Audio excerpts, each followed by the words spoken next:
I woke up on my wedding day to a house so silent I could hear the clock biting into the seconds. A note and 3 boarding passes to Paris sat on the table. My family ditched me for a trip, clueless that my fiancé is the millionaire holding the keys to their future. Once the live stream begins, the whole world is going to witness who was really left behind. My name is Harper Parker.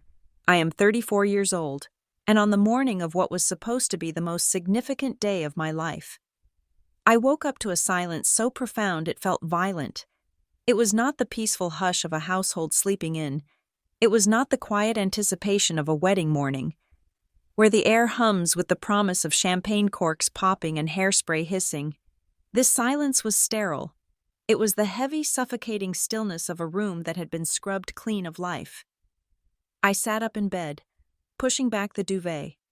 The digital clock on the nightstand read 7:15 in the morning. By this time, my mother should have been in the kitchen, clattering pots and complaining loudly about the caterers. My sister, Tessa, should have been pounding on the bathroom door, demanding access to the mirrors, or perhaps making a scene about her bridesmaid dress being too tight or too loose or too the wrong shade of sage green. My father should have been pacing the hallway, clearing his throat, asking if anyone had seen his tie. Instead, there was nothing. No footsteps, no voices, no smell of brewing coffee. A cold knot formed in my stomach, tight and hard. I swung my legs out of bed and walked out of my room. The hallway was pristine. The photos on the walls seemed to stare back at me with indifference. I moved toward the kitchen, my bare feet making no sound on the hardwood floor. The living room was exactly as I had left it the night before, yet it felt different. It felt abandoned. I rounded the corner into the kitchen. The morning light was streaming in through the bay window, illuminating the dust motes dancing in the air. But the room was empty. The counters were bare. The coffee pot was cold and empty. There was only one thing out of place. In the center of the kitchen island, sitting squarely on the granite countertop, was a single cream-colored envelope. It was not a wedding card. It was standard stationery, the kind my mother kept in her desk drawer for grocery lists and passive-aggressive reminders. My name was written on the front in black ink. Harper. No dear, no affection. Just the name, written in the sharp, angular script that I knew better than my own. It was my mother's handwriting. It was a script that always looked like it was judging you. My hands did not tremble. I had learned a long time ago not to tremble in front of them. And even in their absence, the training held. I ripped the envelope open. Inside, there was a single sheet of notepad paper. There was no date. There was no signature. Just one sentence, centered on the page. Let us see how far you get on your own today. The air left my lungs in a rush. I stared at the words, reading them over and over until they blurred. It was a challenge. It was a taunt. It was the final punchline to a joke they had been telling for years. A joke where I was always the punchline. I dropped the note and ran. I sprinted to the front door, throwing it open so hard the handle slammed into the drywall. I stumbled out onto the front porch, the cool morning air hitting my face and arms, but I did not feel the cold. I looked toward the driveway. It was empty. My parents' silver SUV was gone. Tessa's red convertible was gone. The space where they should have been parked was just a slab of gray concrete, stained with old oil spots. They were not at the store. They were not picking up breakfast. They were gone. I stood there, gripping the doorframe, my knuckles turning white.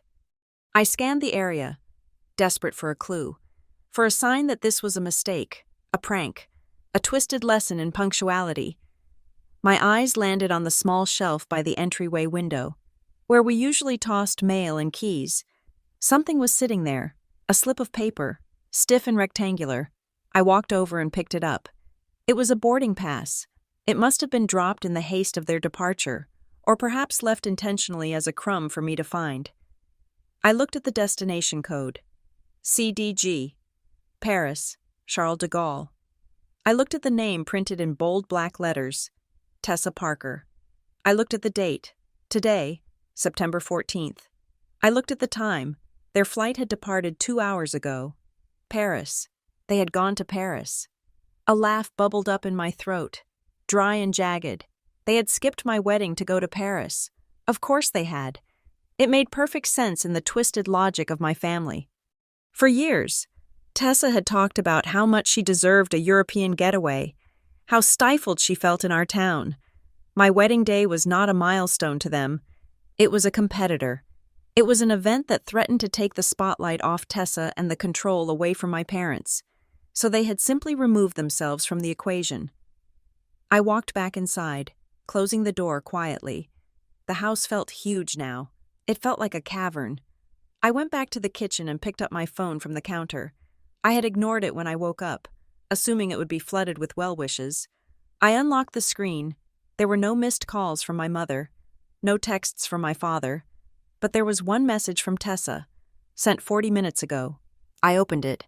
There was no text at first, just an image. It was a selfie. Tessa was holding a glass of champagne, her lips pursed in a perfect pout, oversized sunglasses perched on her nose. In the background, out of focus, but unmistakable, was the interior of a first-class cabin. Below the image was a caption, "Paris is prettier when I do not have to play bridesmaid." It was followed by a champagne bottle emoji and a winking face. I stared at the screen. I did not cry. I wanted to. Part of me, the part that was still a little girl wanting her big sister to love her, wanted to curl up on the floor and weep, but the rest of me, the part that had survived 34 years of their subtle cruelties, went cold. It was a deep, glacial freeze that started in my chest and spread to my fingertips. They had not just left. They had staged this. They had planned it. They waited until the point of no return, to disappear. They wanted me to wake up alone. They wanted me to panic. They wanted me to call them, begging, crying, asking why I was not good enough. My phone buzzed in my hand, startling me. The screen lit up with a call from Chloe, my maid of honor and best friend. I answered, bringing the phone to my ear. "Hello, Chloe?" "Harper." Oh my God. Chloe's voice was breathless, high-pitched with panic. "Harper, please tell me you have not checked Instagram. Please tell me you are just drinking coffee and getting ready." I saw the text. "Chloe," I said, my voice sounding strange to my own ears, flat, detached. "It is not just a text," Chloe said, her voice rising. "She posted it. Harper, she posted it on her main feed, and she tagged your parents. They are all in the lounge. She put up a story 5 minutes ago with your mom holding a passport and laughing. The caption, God, Harper, the caption." "What does it say?" I asked. "You do not want to know. Read it to me." "Chloe." There was a pause on the other end of the line. I could hear Chloe breathing, hear the background noise of her own house, kids screaming, a TV on. "It says," Chloe hesitated, then sighed. "Finally escaping the drama, choosing a trip worth remembering instead of a mistake worth forgetting. Sorry, not sorry." I closed my eyes. A mistake worth forgetting. That was what they called my marriage. That was what they called Ethan. "Are you okay?" Chloe asked, her voice dropping to a whisper. "I am coming over right now. I am getting in the car. Do not do anything. Do not call them." "I am not going to call them," I said. "Just come when you are ready." "Chloe, I have to go." "Harper, wait." I hung up. I could not listen to the pity in her voice. Pity was close to what my family wanted me to feel, and I refused to give them the satisfaction. I walked down the hall to the guest room, where my dress was hanging. I pushed the door open. It hung from the top of the door frame, encased in a white garment bag, unzipped to reveal the bodice. It was beautiful. It was simple, elegant silk, lacking the sequins and frills my mother had tried to force on me. It was the one thing I had chosen entirely for myself. I looked at my reflection in the full-length mirror positioned in the corner. I looked pale. My hair was messy. I looked like a woman who had just been orphaned. But as I stared at myself, the shock began to recede, replaced by a clarity that was sharp enough to cut glass. This was not an abandonment. This was an execution. They knew exactly what this would do. They knew the guests would arrive at the lighthouse in 5 hours. They knew the front row, reserved for the family of the bride, would be empty. They knew the whispers would start the moment I walked down the aisle alone. They knew I would be humiliated. They expected me to cancel. They expected me to collapse under the weight of the embarrassment, to realize that without them, I was nothing. "Let us see how far you get on your own today," I whispered the words from the note. They were teaching me a lesson. They were showing me that their presence was a privilege I had lost. I heard the front door open. I stiffened, for a split second. A foolish hope flared in my chest that they had come back, that it was a joke, that the car had just gone for gas, but the footsteps were too heavy to be my mother, and too steady to be my father. "Harper?" It was Ethan. I let out a breath I did not know I was holding. "In here," I said. Ethan Rowe appeared in the doorway. He was dressed in dark jeans and a gray t-shirt, his usual uniform. He held 2 cups of coffee from the shop down the street. He looked calm. He always looked calm. It was one of the things that infuriated my family about him. They mistook his quietness for lack of ambition. They saw his rough hands and his simple clothes and assumed he was small. They had no idea. He stopped when he saw me. He looked at the unzipped dress, then at the empty house behind him, and finally at my face. He did not need to ask. He was a man who observed everything. He saw the tension in my jaw, the way my hands were clenched at my sides. He walked over and set the coffees down on the dresser. He did not try to hug me immediately. He gave me space, standing just a few feet away, his blue eyes searching mine. "They are gone, aren't they?" he asked.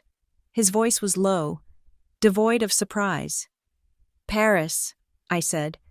The word tasted like ash. "They left a note and a boarding pass." Ethan nodded slowly. He did not look angry. He looked resigned, as if he had confirmed a suspicion he had held for a long time. "I saw Tessa's post," he admitted. "I was hoping you hadn't." "Everyone has seen it," I said. "Chloe called. It is public." Ethan stepped closer then, reaching out to take my hand. His skin was warm, his grip solid. "We can postpone," he said gently.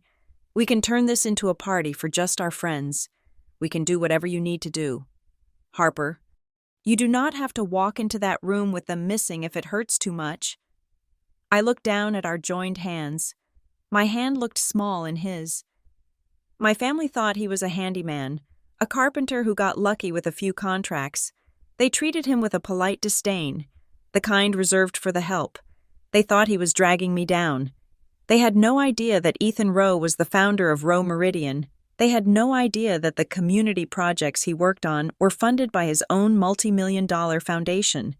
They had no idea that he could buy and sell my father's struggling business 10 times over before breakfast. We had kept it a secret because I wanted to know they accepted him for him, and he wanted to know they loved me for me. We had failed on both counts. I looked up at him. The tears that had threatened to fall earlier had evaporated. In their place was a fire. It was a cold, blue flame, burning steady and bright. "No," I said. Ethan raised an eyebrow. "No? I am not canceling," I said. My voice was stronger now. "I am not postponing. That is what they want. They want the empty venue. They want the sad bride. They want me to call them in Paris and beg for forgiveness for whatever imaginary sin I committed." I squeezed Ethan's hand. "They want me to break. Ethan, but I am going to stand." Ethan studied me for a long moment. He saw the shift in me. He saw the daughter dying and the woman rising. A slow, small smile touched the corners of his mouth. It was not a smile of amusement. It was a smile of pride. "I figured you would say that," he said. He reached into his pocket and pulled out his phone. He tapped the screen a few times and then looked back at me. "There is something you should know about today," he said. His tone had changed. It was businesslike now, precise. I did not mention it before because I wanted to keep it low profile, but given the circumstances, it changes things. "What is it?" I asked. "The wedding," Ethan said. "We have a partnership with a media group called Coastal Daybreak. They cover local revitalization stories. Because of the lighthouse restoration project, they asked to live stream the ceremony, just the vows, a celebration of the community landmark reopening." I stared at him. "Live stream?" "Yes," Ethan said. "It will be broadcast on their website and their social media channels. It is geotagged to the region." "But," he paused, his eyes locking onto mine with intensity. "It is open to the public. Anyone with a link can watch. Anyone in the world." My mind raced. A live stream. If my family was in Paris, they would be glued to their phones. Tessa lived for social media. She would be checking to see the fallout of her post. She would be searching for photos of my disaster. She would look for the live stream, expecting to see a train wreck. Instead, she would see me standing, and she would see the guests. She would see the reception. "Ethan," I said slowly, "if there is a live stream, and they watch it, they will see everything," Ethan finished for me. "They will see who is there. They will see the partners from the city.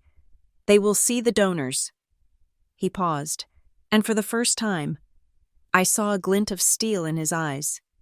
"And when they announce us," Ethan said softly, "they are going to use my full title. The announcer has the script. Ethan Rowe, founder of Rowe Meridian." I felt a shiver run down my spine. It was not fear, it was anticipation. My parents were in Paris because they were running away from financial ruin.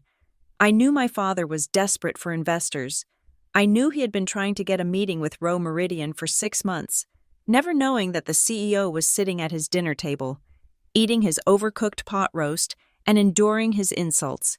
If they watched that live stream, they would not just see a wedding, they would see the biggest mistake of their lives. They would see the solution to all their problems standing at the altar, slipping a ring onto the finger of the daughter they had just thrown away. I looked at the dress again. It looked different now. It looked like armor. "Do it," I said. "Let them film it. Let them film every second." Ethan nodded. He brought my hand to his lips and kissed my knuckles. "Go get ready. Harper, today is going to be a day to remember, just not the way they think." He turned and walked out of the room, his phone already to his ear, giving instructions to someone on the other end. I stood alone in the silence, but it did not feel empty anymore. It felt like the calm before a storm. I walked over to the window and looked out at the empty driveway. "Enjoy Paris, Tessa," I whispered to the glass, "because when you come back, you are not going to recognize the world you left behind." I turned away from the window and reached for the zipper of the garment bag. The zipper hissed as I yanked it down, loud in the quiet room, like a weapon being loaded. I was ready. That hiss echoed in the empty room. It sounded exactly like the pneumatic seal of the glass doors at Brighthaven Systems sliding shut behind me 3 years ago. That sound was the trigger. Suddenly, I was not standing in a sunlit bedroom in Maine waiting to get married. I was back in the windowless, fluorescent-lit purgatory of the Brighthaven Internal Audit Room. To understand why I did not cry when I saw the boarding passes to Paris, you have to understand the layout of the Brighthaven server farm. It was a fortress of data, a place where the air was kept at a constant 68 degrees, and the hum of cooling fans was the only music we knew. I was 31 then, a senior systems analyst, and I had spent 4 years building a reputation that was as bulletproof as the firewalls I designed. I was the first one in the building at 6 in the morning and the last one to badge out at 9 at night. I lived for the architecture of information. I believed that if you built a system correctly, it would never lie to you. I was wrong. Systems do not lie, but the people who access them do. It started on a Tuesday. The director of operations called me into his office. He did not offer me a seat. He simply turned his monitor around. On the screen was a forensic log of our outgoing traffic, a proprietary algorithm, a piece of code designed to optimize load balancing for regional electrical grids, had been uploaded to a public server.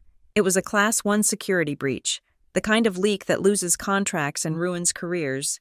The upload was authorized at 11:42 at night on Saturday, the director said. His voice was devoid of warmth. It was signed with your cryptographic key. Harper. I stared at the screen. I saw the timestamp. I saw the digital signature. Harper Parker. It was my unique identifier. It was the digital equivalent of my fingerprint. I was asleep, I said. My voice was steady, but my heart was hammering against my ribs like a trapped bird. I was at home. I have not accessed the remote server on a weekend in 2 months. You can check the geolocation logs. We did, he replied. The upload came from your IP address, from your home network. I felt the floor drop out from under me. That is impossible. I did not do this. Why would I leak my own project? To establish a portfolio, he said, reading from a list of possible motives. Or perhaps you were preparing to jump ship to a competitor and wanted to show off your work. It does not matter why. Harper, the evidence is absolute. I was placed on administrative leave immediately. I was escorted out of the building by a security guard I had shared coffee with for 3 years. He did not look me in the eye. I stood in the parking lot, holding a box with a dead succulent and my stapler, feeling the shame burn my skin like acid. I drove home in a daze. I needed to figure out how someone had accessed my terminal. I needed to find the Trojan horse. When I walked into my parents' house, I was staying there while my apartment was being fumigated. The atmosphere was festive. There was a cake on the counter. A bottle of sparkling cider was open. Tessa was sitting at the kitchen table, her face glowing. My parents were beaming at her. "What is going on?" I asked, putting my box of office supplies down on the floor. "Tessa won!" my mother exclaimed, clapping her hands. "The Regional Tech Innovator Showcase. She is a finalist." Tessa looked at me, her smile tight and triumphant. "It is just a preliminary round. Mom, do not make a big deal out of it." "It is a big deal," my father insisted. "Our girl is going to be famous." I walked over to the table. Lying next to the cake was the submission packet for the contest. I picked it up. My hands started to shake. The title of the project was Grid Flow Dynamics. I opened the folder. The diagrams were mine. The code snippets were mine. It was a draft I had worked on 6 months ago, a discarded version of the very algorithm I had just been fired for leaking. The room went silent. The buzzing in my ears was louder than the Brighthaven servers. "You?" I whispered. I looked at Tessa. "You took this from my laptop."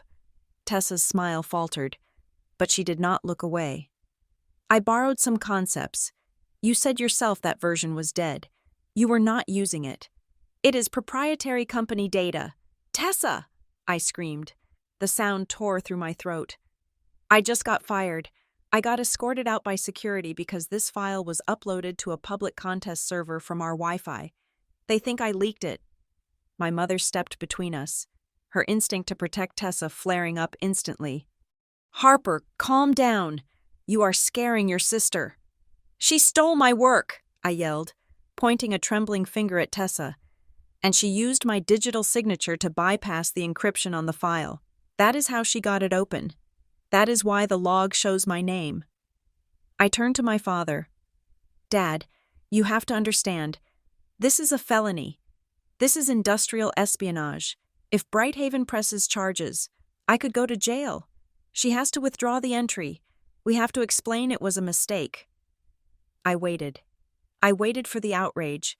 I waited for my father to roar, for my mother to gasp in horror at what Tessa had done. I waited for the justice I had always believed was the foundation of our family. My father looked at the cake. Then he looked at Tessa, who had started to cry. Soft, practiced tears that rolled beautifully down her cheeks. "She has worked so hard on this application," my father said softly. I froze. "What?" "Harper," my mother said, her voice taking on that wheedling, reasonable tone that I hated. "Tessa finally has something going for her. You know how hard she has struggled to find her path. You have your career. You have your degree. You are the strong one." "I do not have a career," I said, my voice cracking. "I just lost it. Because of her. We can fix that, my father said, waving his hand dismissively. You can find another job. You are smart. But if Tessa withdraws now, she will be humiliated. It will break her confidence. Then came the sentence that severed the last thread connecting me to them. My mother reached out and touched my arm. It's me, she said, slipping into the familiar phrase. You are the younger sister. What is the harm in yielding to her once? Yielding. They were asking me to take the fall for corporate theft, so Tessa could win a certificate. They were asking me to burn my reputation to keep her warm. I looked at them. Really looked at them. I saw the fear in their eyes. Not fear for me, but fear of Tessa's tantrums. Fear of her failures reflecting on them. I was the sacrificial lamb because I was the one who could take the hit. I was the sturdy one. I was the infrastructure, and Tessa was the facade. I am not yielding, I said. My voice was quiet now. Dead. I walked out. I did not pack a bag. I just got in my car and drove. I could not clear my name without exposing Tessa, and my parents made it clear that if I did that, I would be destroying the family.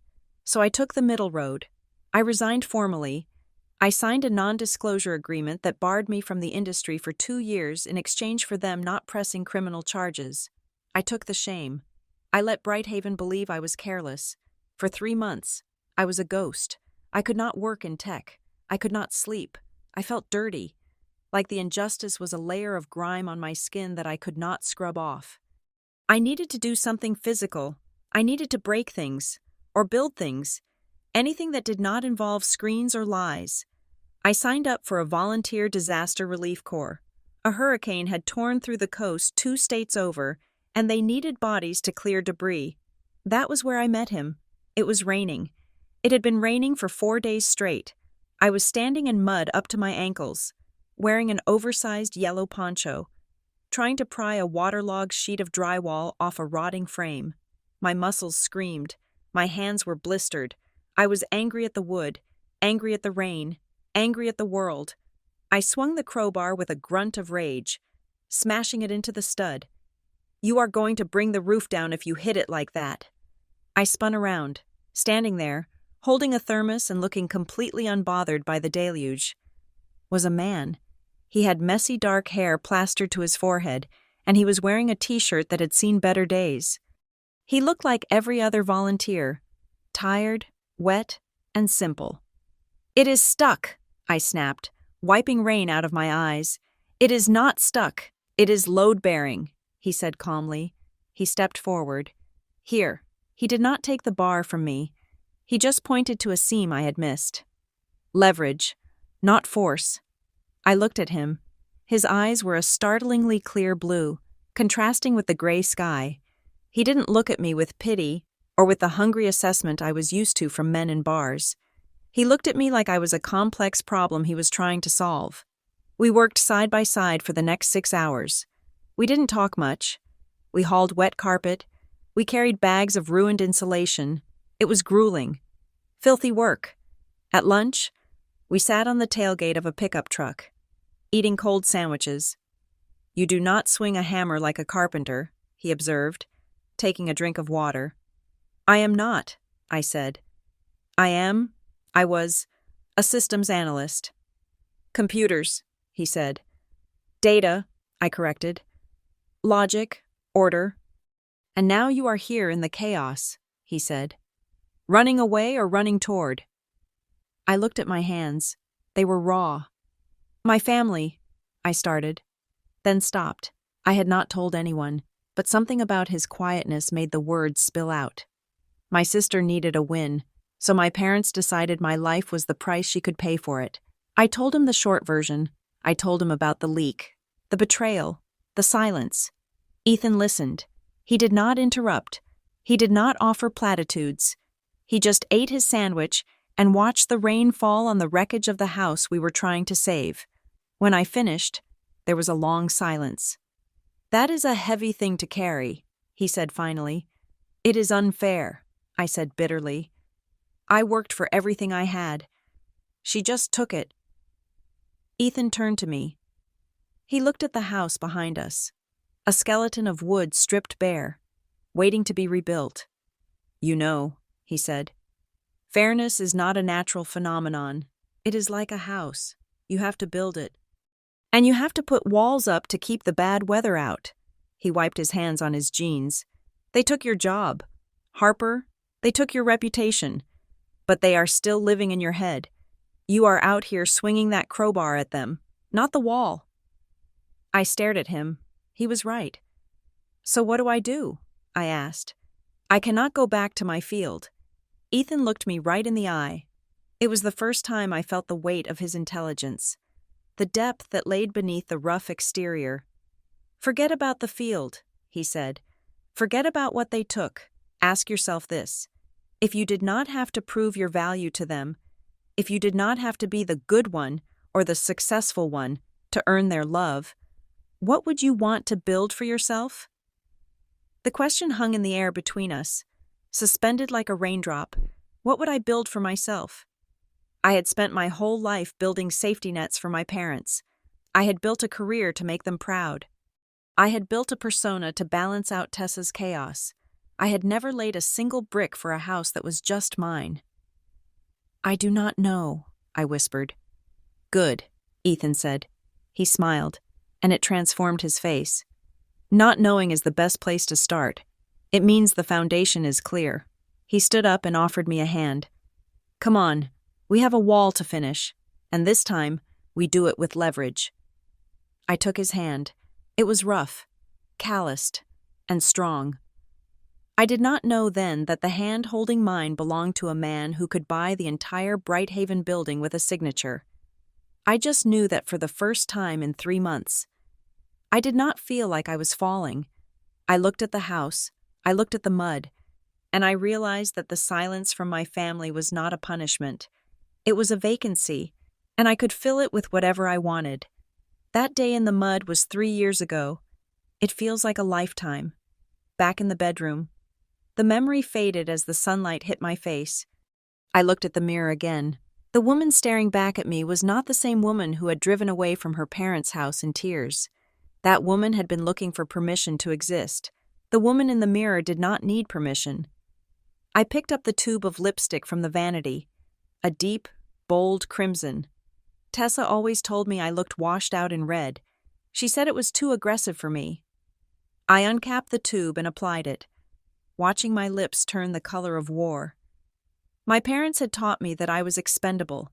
Ethan had taught me that I was a builder, and today, I was going to dismantle their entire world, brick by brick, and I was going to do it with a smile on my face. I walked out of the bedroom. The silence of the house no longer felt like an absence. It felt like a blank canvas, and I was about to paint a masterpiece. As I stood in the empty house on my wedding morning, applying the war paint lipstick, my mind replayed the events of the last 7 days like a corrupted video file. I was looking for the glitches I had missed in the moment, the frame skips that should have told me this abandonment was coming. The warning signs had been there. They were hidden in the sudden, blinding brightness of their affection. For 3 years, my contact with my family had been low bandwidth. Brief calls on holidays, texts that felt like automated responses, but the week before the wedding, the signal strength suddenly spiked. They were everywhere. They were too present. They were too happy. It started at a dinner my parents hosted 6 days ago. It was supposed to be a celebration of the union, but looking back, it felt more like a preliminary hearing. My mother had set the table with the good china, the plates we were not allowed to touch growing up. My father poured expensive wine with a hand that shook slightly, a tremor I mistook for emotion, but now recognized as adrenaline. "We are just so proud of you, Harper," my mother had said, her eyes glistening. Finally settling down. Settling being the operative word, Tessa murmured into her wine glass. She sat across from Ethan and me, looking bored and predatory. She was wearing a dress that cost more than my car, tapping her long, manicured fingernails against the crystal stemware. "Be nice, Tessa," my father warned, though his tone lacked teeth. "I am being nice," Tessa said, flashing a shark-like smile at Ethan. I am just marveling at Harper's commitment to the simple life. It is very rustic, very noble. She turned her gaze to Ethan. He was wearing a button-down shirt, looking comfortable and unassuming. To them, he was just a man who fixed roofs and organized neighborhood cleanups. They saw a laborer. They did not see the mind that engineered sustainable housing grids for entire cities. "So, Ethan," Tessa drawled, "still playing the community hero? How is the little nonprofit going? Still saving kittens and patching drywall?" "Something like that," Ethan replied, his voice even. He sliced his steak with surgical precision. "We focus on long-term stability for at-risk neighborhoods." "Adorable," Tessa said. "But does it pay? I mean, really pay?" Harper is used to a certain standard. You know, even if she pretends she is not. "I am doing just fine, Tessa," I cut in, feeling the heat rise in my cheeks. "And Ethan does not do it for the money." "Clearly," Tessa scoffed. "But money is what makes the world spin. Little sister, you can't pay a mortgage with good intentions." She leaned back, swirling her wine. "That is why I invest. High risk, high reward. That is why I am flying to Paris next week.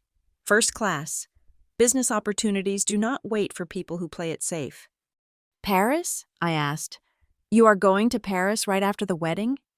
"Maybe during—" She shrugged, terrified to commit to a lie but eager to brag. "I live my life on my own terms.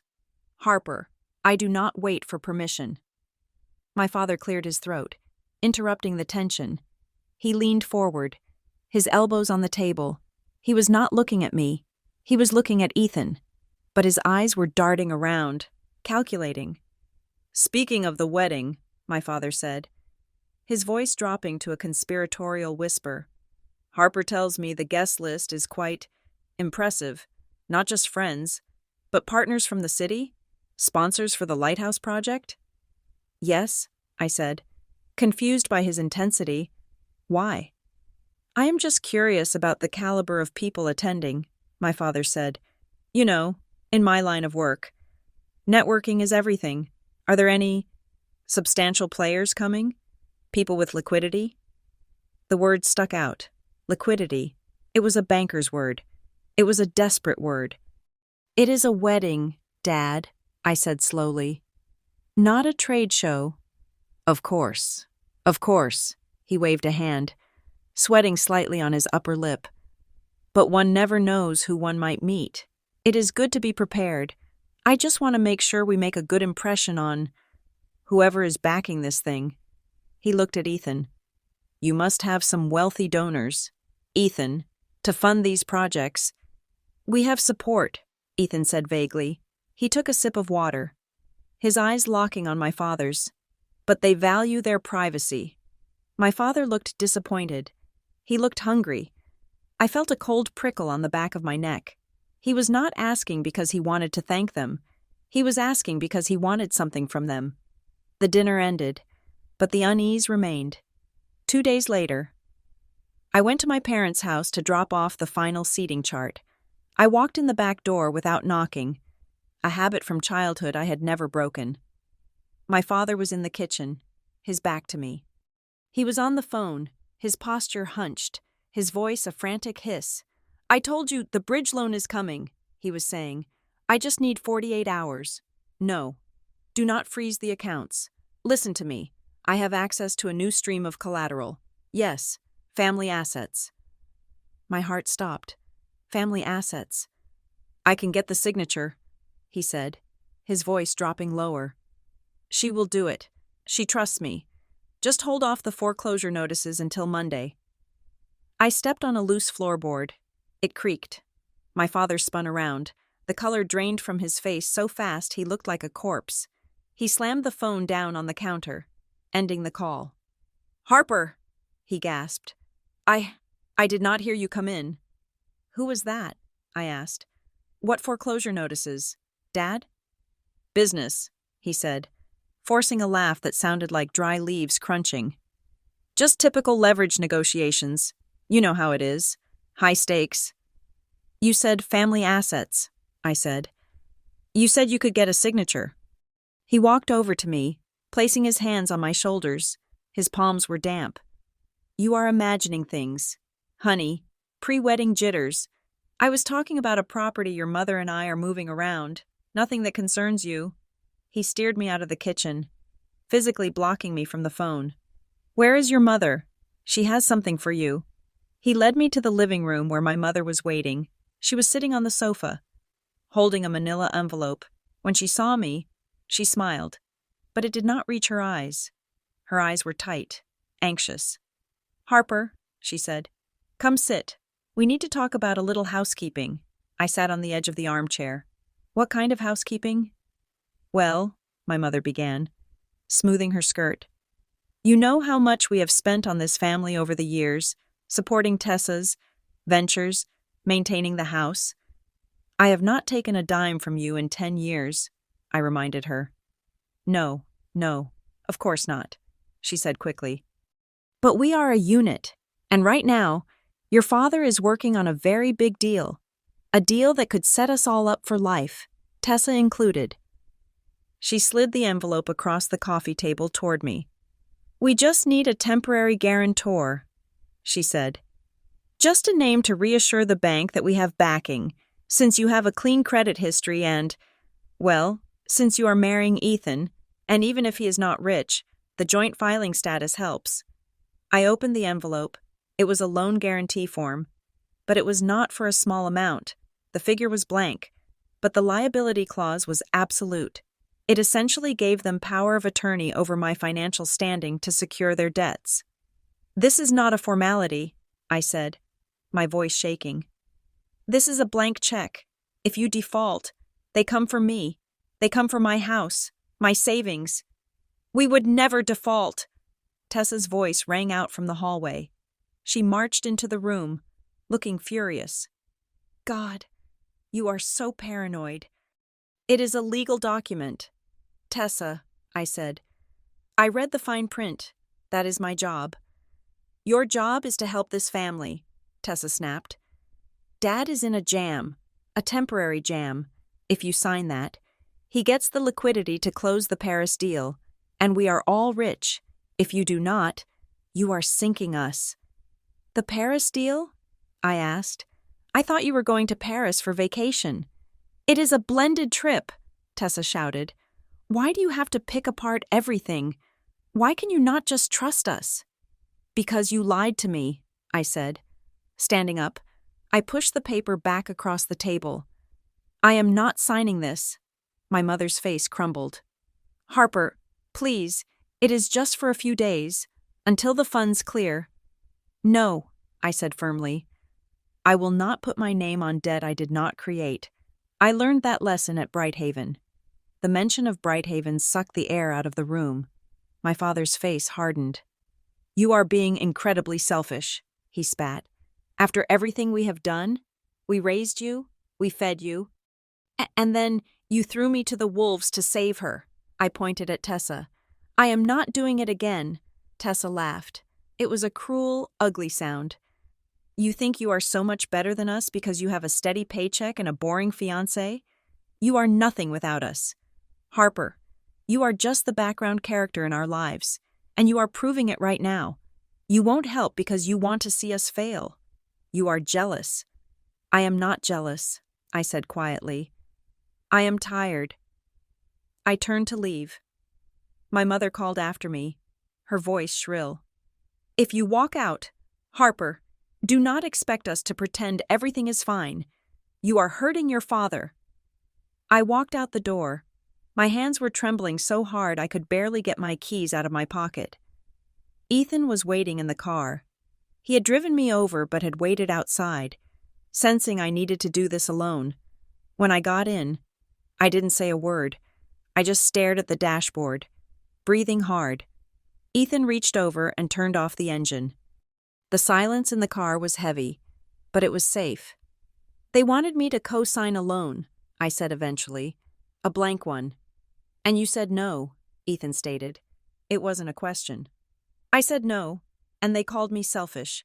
They said I was sinking the family. Ethan looked out the window at the house. My parents were arguing in the living room. We could see their silhouettes moving frantically against the curtains. "They are drowning," Ethan said softly, "and they are looking for a life raft. Any life raft. It does not matter if the raft is made of your bones." He turned to me. His face was serious, devoid of the gentle humor he usually carried. "Harper," he said, "I need you to answer a question, and I need you to be honest." "What?" "Do you want to get married in peace, or do you want to get married in the truth?" I looked at him. "What does that mean?" "It means," Ethan said, "that if you want peace, we can elope, we can leave tonight. We can go to the courthouse, turn off our phones, and let them drown on their own. You never have to see them again. And if I want the truth, then we stay," Ethan said. "We do the wedding exactly as planned. We let them come, or not come. We let them try their schemes, but we do not hide. We let the light hit everything, and when the light hits, whatever is fake will burn up." I looked back at the house. I thought about the document on the table. I thought about my father's panicked phone call. I thought about Tessa's smirk. They thought I was weak.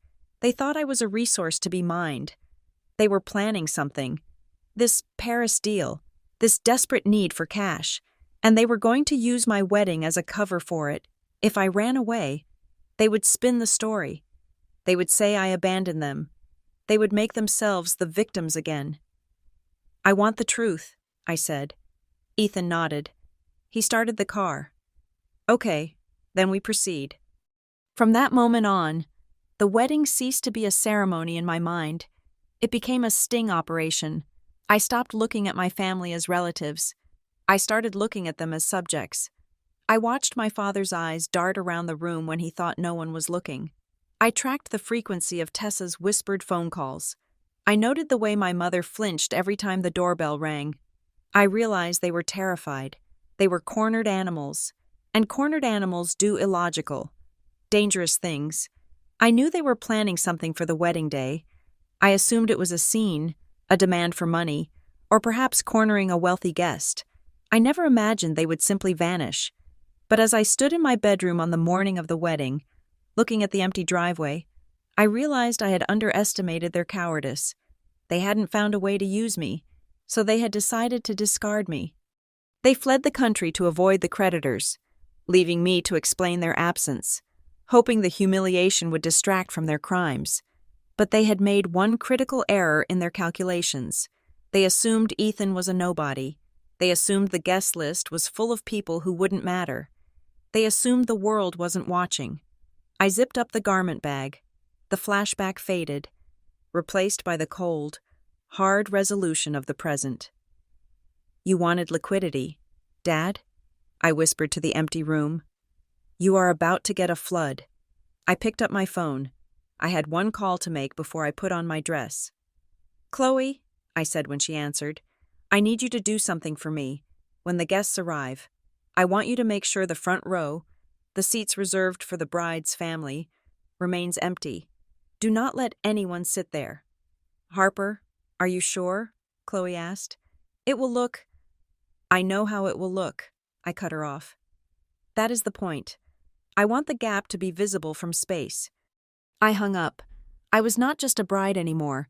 I was the lead prosecutor, and court was about to be in session. The drive to the lighthouse took 45 minutes. The car wound along the coastal highway, the gray Atlantic Ocean churning on our left, smashing against the jagged rocks that made Maine famous. The sky was a bruised purple, heavy with clouds that promised a storm later in the evening. But for now, the rain held back. The venue was called the Beacon Point Light. It was not a grand ballroom or a manicured country club. It was a functional, decommissioned lighthouse that Ethan's foundation had restored 2 years ago. It stood on a bluff, stark and white against the dark sky, surrounded by acres of wild beach grass and hardy yellow wildflowers that thrived in the salt spray. It was beautiful, but it was a lonely beauty. It was the kind of place that demanded you be whole before you stepped foot on it, because the wind here would tear through anything fragile. We parked the car. I stepped out, the wind immediately catching the silk of my dress, whipping it around my legs. The air smelled of brine and impending rain. Guests were already arriving, I could see them making their way up the gravel path from the lower parking lot. It was an eclectic mix. There were men in bespoke suits that cost $5,000 standing next to fishermen in pressed flannel shirts and blazers that had seen better days.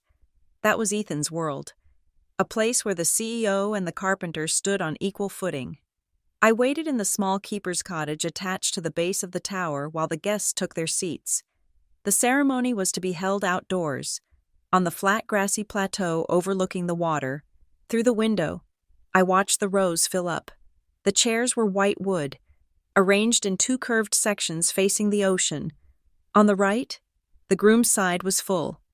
Ethan's friends, his extended family from up the coast, his business partners, they packed the rows, a sea of dark coats and muted dresses.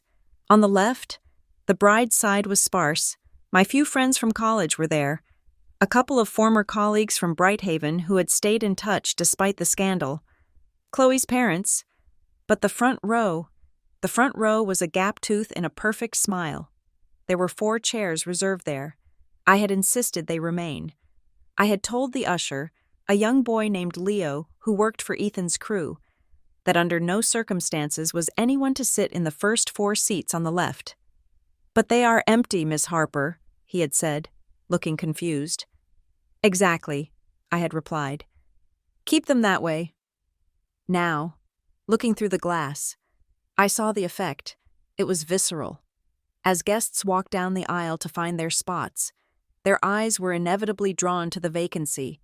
I saw heads turn. I saw hands cover mouths to hide whispers. The wind carried the sound of their confusion, a low, static hum that competed with the crashing waves. They were asking the question my family had banked on. Where are they? But the answer they were concocting in their heads was not the one my family wanted. They weren't thinking. Poor Harper. She must have done something terrible to be abandoned. They were looking at the desolate row, then looking at the solitary lighthouse, and they were thinking, what kind of parents leave a woman alone in a place like this? The door to the cottage opened. I turned, expecting Chloe. It was an older woman. She had steel-gray hair pulled back in a severe, elegant bun, and she wore a heavy wool coat over a navy dress. Her face was lined with the kind of wrinkles that come from laughing at storms. It was Grace Rowe, Ethan's aunt, the matriarch of his family, the woman who had raised him after his own parents died in a car crash when he was 12. She walked over to me, her cane tapping rhythmically on the wooden floor. She stopped a foot away and looked me up and down. She did not smile, but her eyes were warm. "You look like you are going into battle," she observed. Her voice was raspy, like sandpaper on wood. "I feel like it," I admitted. Grace nodded. She reached out and took my hand. Her grip was surprisingly strong, her skin dry and papery. "Ethan told me," she said. "He told me they are in Paris." I stiffened. "I am sorry that, Grace, it is humiliating. I didn't want to bring this drama into your family." Grace made a scoffing sound. "Drama? Child, my family is built on shipwrecks and stubbornness. We do not fear a little noise." She squeezed my hand, hard. "Look at me," she commanded. I looked at her. "They think they have shamed you by not being here," Grace said fiercely. "They think that without them, you are standing on one leg, but they are wrong. You are not standing alone. Harper." She gestured toward the door, toward the crowd of Ethan's people outside. "Today, you stand with this house," she said. "We protect our own, and as of this morning, you are our own. Let those chairs stay empty. They are just wood. We are the foundation." I felt a lump rise in my throat, but I swallowed it down. I nodded. "Thank you, Grace." "Do not thank me," she said, turning to the door.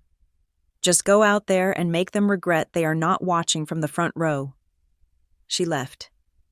10 minutes later, the music started. It was a string quartet playing a haunting, melodic version of a folk song about the sea. It wasn't a traditional wedding march. It was moody and deep. Chloe walked first. She looked fierce, her chin high, daring anyone to look askance at the empty seats. Then, it was my turn. I stepped out of the cottage. The wind hit me full force. I didn't have a veil. I had decided against it at the last minute. I wanted my face to be seen. I wanted my eyes to be clear. I turned the corner of the cottage and stepped onto the grass aisle. The guests stood. The sound of fabric rustling was lost in the wind. Hundreds of eyes turned toward me. I walked alone. There was no father on my arm to give me away. There was no mother dabbing tears in the front row. There was just me, the gray sky, and the long strip of green grass leading to the cliff's edge. I kept my eyes locked on Ethan. He was standing beneath the archway of the lighthouse door, his hands clasped in front of him. He looked solid, immovable. When he saw me, his expression didn't change, but his posture shifted. He leaned forward slightly, as if he was a magnet and I was the iron filing. I walked past the back rows. I heard the intake of breath from the guests as they realized no one was walking me down. I saw the pity in some eyes, the confusion in others. I walked past the middle rows, and then I reached the front. I slowed down as I passed the 4 empty white chairs. I didn't look away from them. I looked directly at them. I acknowledged the void. I let the silence of those chairs scream louder than any shout. I saw a camera crew positioned to the side, 2 men in black parkas, huddled around a tripod. A red light blinked on the top of the camera. Coastal Daybreak Live. The cameraman, a bearded guy named Mike, whom Ethan had introduced me to during the rehearsal, was panning. He followed me as I passed the empty chairs. The lens lingered on the gap. It held the shot for 3 seconds. 1, 2, 3, before panning up to my face. In that 3-second shot, the narrative was written. The internet didn't need a caption. The image of a bride walking past the ghosts of her family was a universal language. I stepped up to the altar. Ethan reached out and took my hands. His fingers were cold from the wind, but his palms were hot. "You made it," he whispered. "I walked myself," I whispered back. The officiant, a local judge named Harris, who had known Ethan for 20 years, began the ceremony.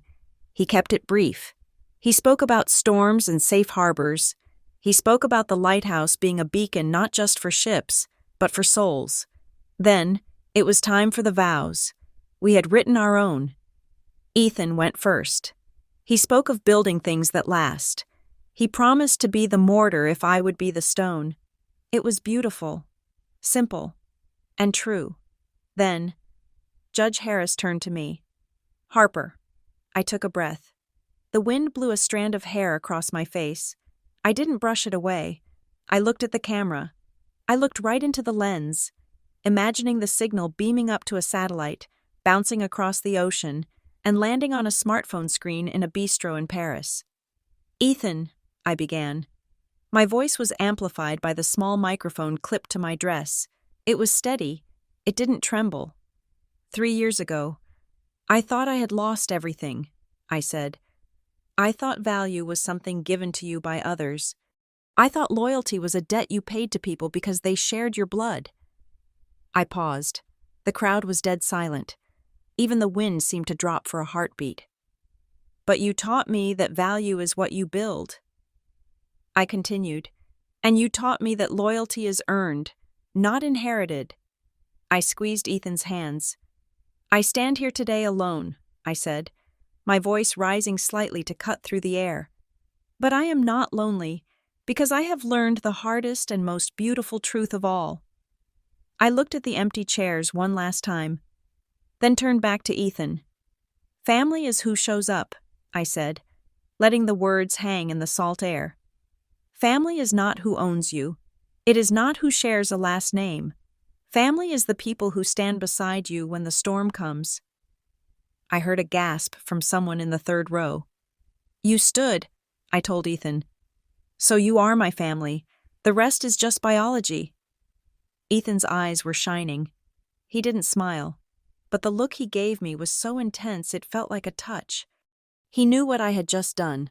I had just severed the tie. I had just publicly, globally, and permanently declared my independence. "I take you as my husband," I finished, "to build with, to stand with, and to stay with." "The rings," Judge Harris said, his voice thick with emotion. Ethan took the simple gold band from his best man. He slid it onto my finger. It was a heavy, solid weight. It felt like an anchor. "I pronounce you husband and wife," Harris said. "Ethan, you may kiss the bride."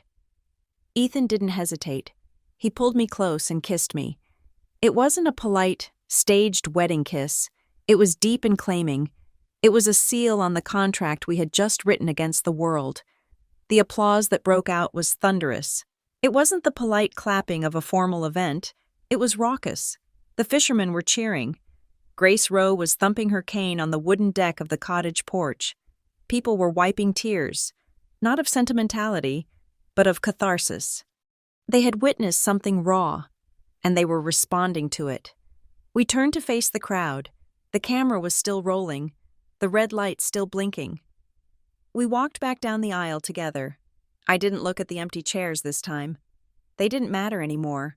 They were just furniture. We reached the cottage, and the moment the door closed behind us, cutting off the wind and the noise of the crowd, the reality hit.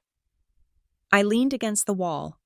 Taking a deep breath, Ethan stood in front of me, his hands on my waist. "You did it," he said.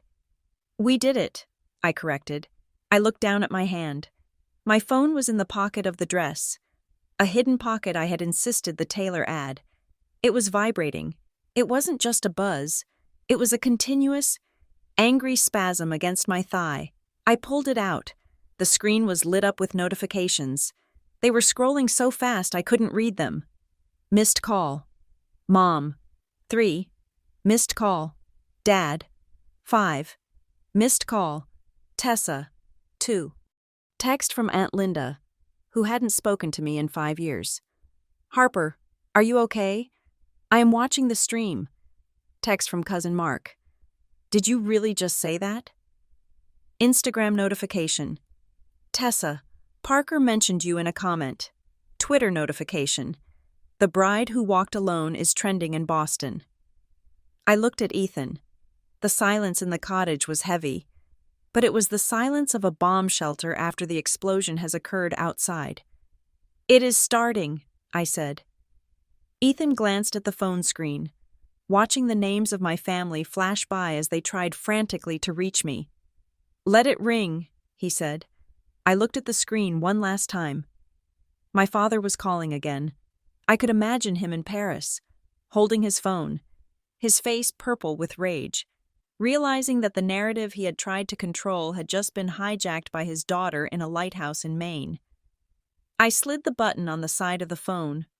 Silence. "Come on," Ethan said, opening the inner door that led to the reception tent. "We have a party to attend, and I think a lot of people want to shake your hand." I put the phone back in my pocket. I could still feel the phantom vibration against my leg, a reminder that the war wasn't over. It had just moved to a new battlefield. I smoothed my dress. "Ready," I said. We walked out into the reception, leaving the empty chairs behind us, but taking the truth with us. While I was dancing the first dance with my husband in a tent battered by the Atlantic wind, 3,000 miles away, the sun was setting over the Seine. I did not see the scene in Paris unfold in real time. I was busy shaking hands with fishermen and accepting hugs from women who smelled like lavender and rain.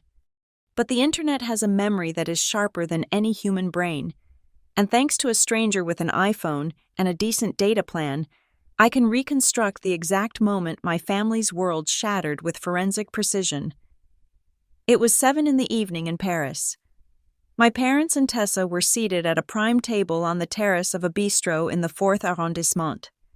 It was the kind of place where the waiters wear long white aprons and look offended if you ask for tap water. They were celebrating. They were 3 bottles of wine deep into a victory lap for a race they did not realize they had already disqualified themselves from. According to the receipts and the later testimonies of the waitstaff, they were in high spirits. My father was smoking a cigar, something he only did when he felt invincible.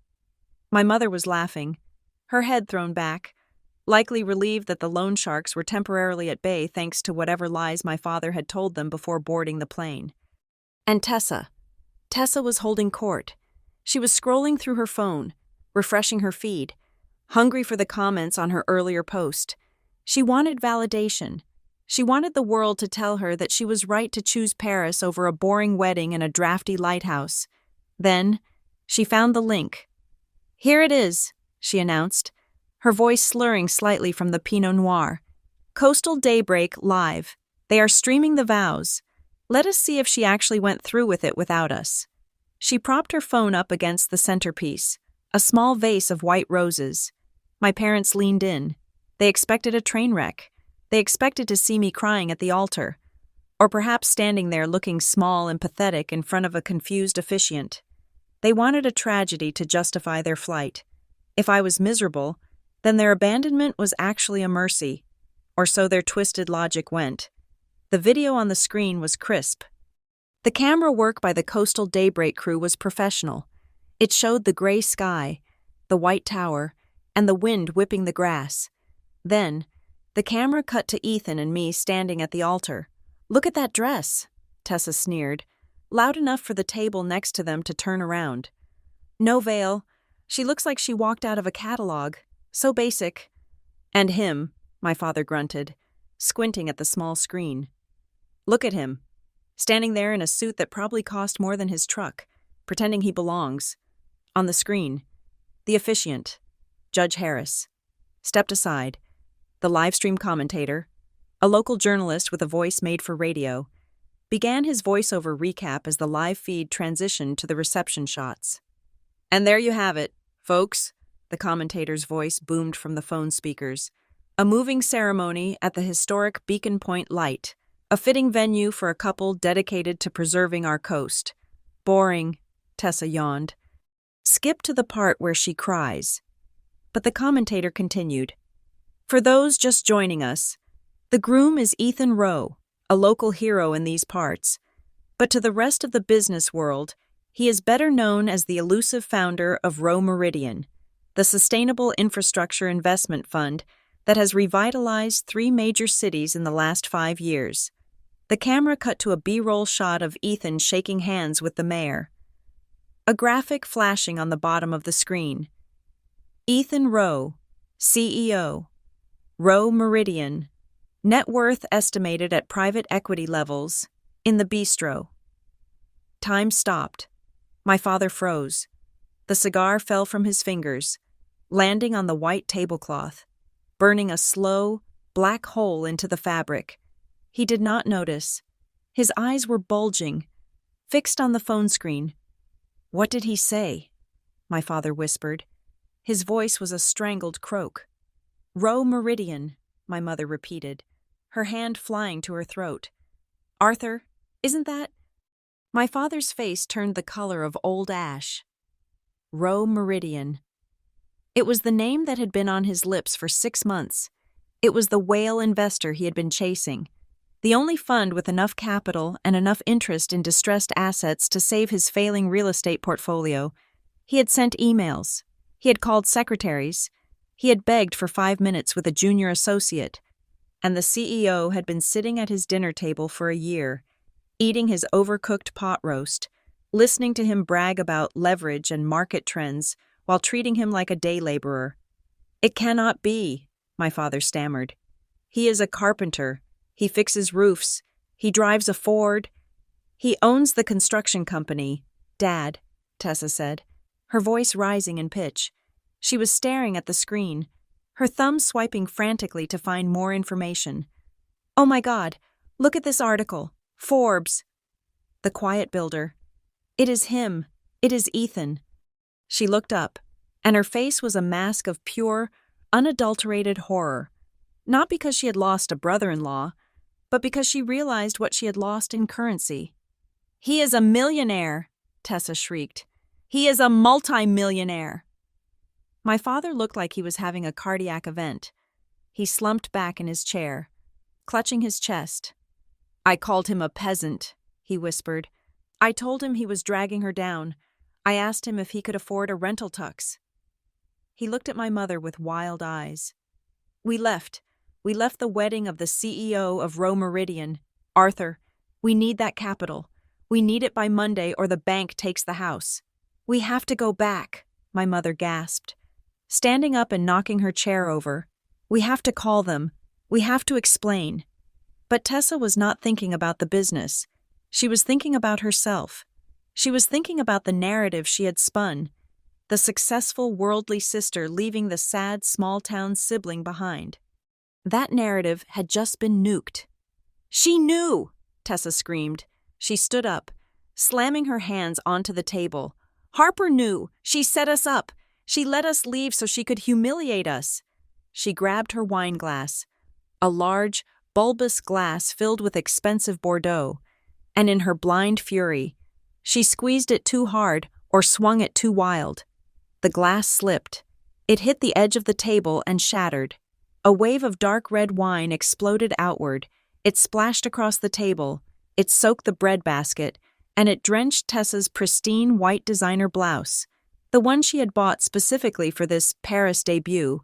She looked down at her chest, at the spreading crimson stain that looked like a gunshot wound to her ego.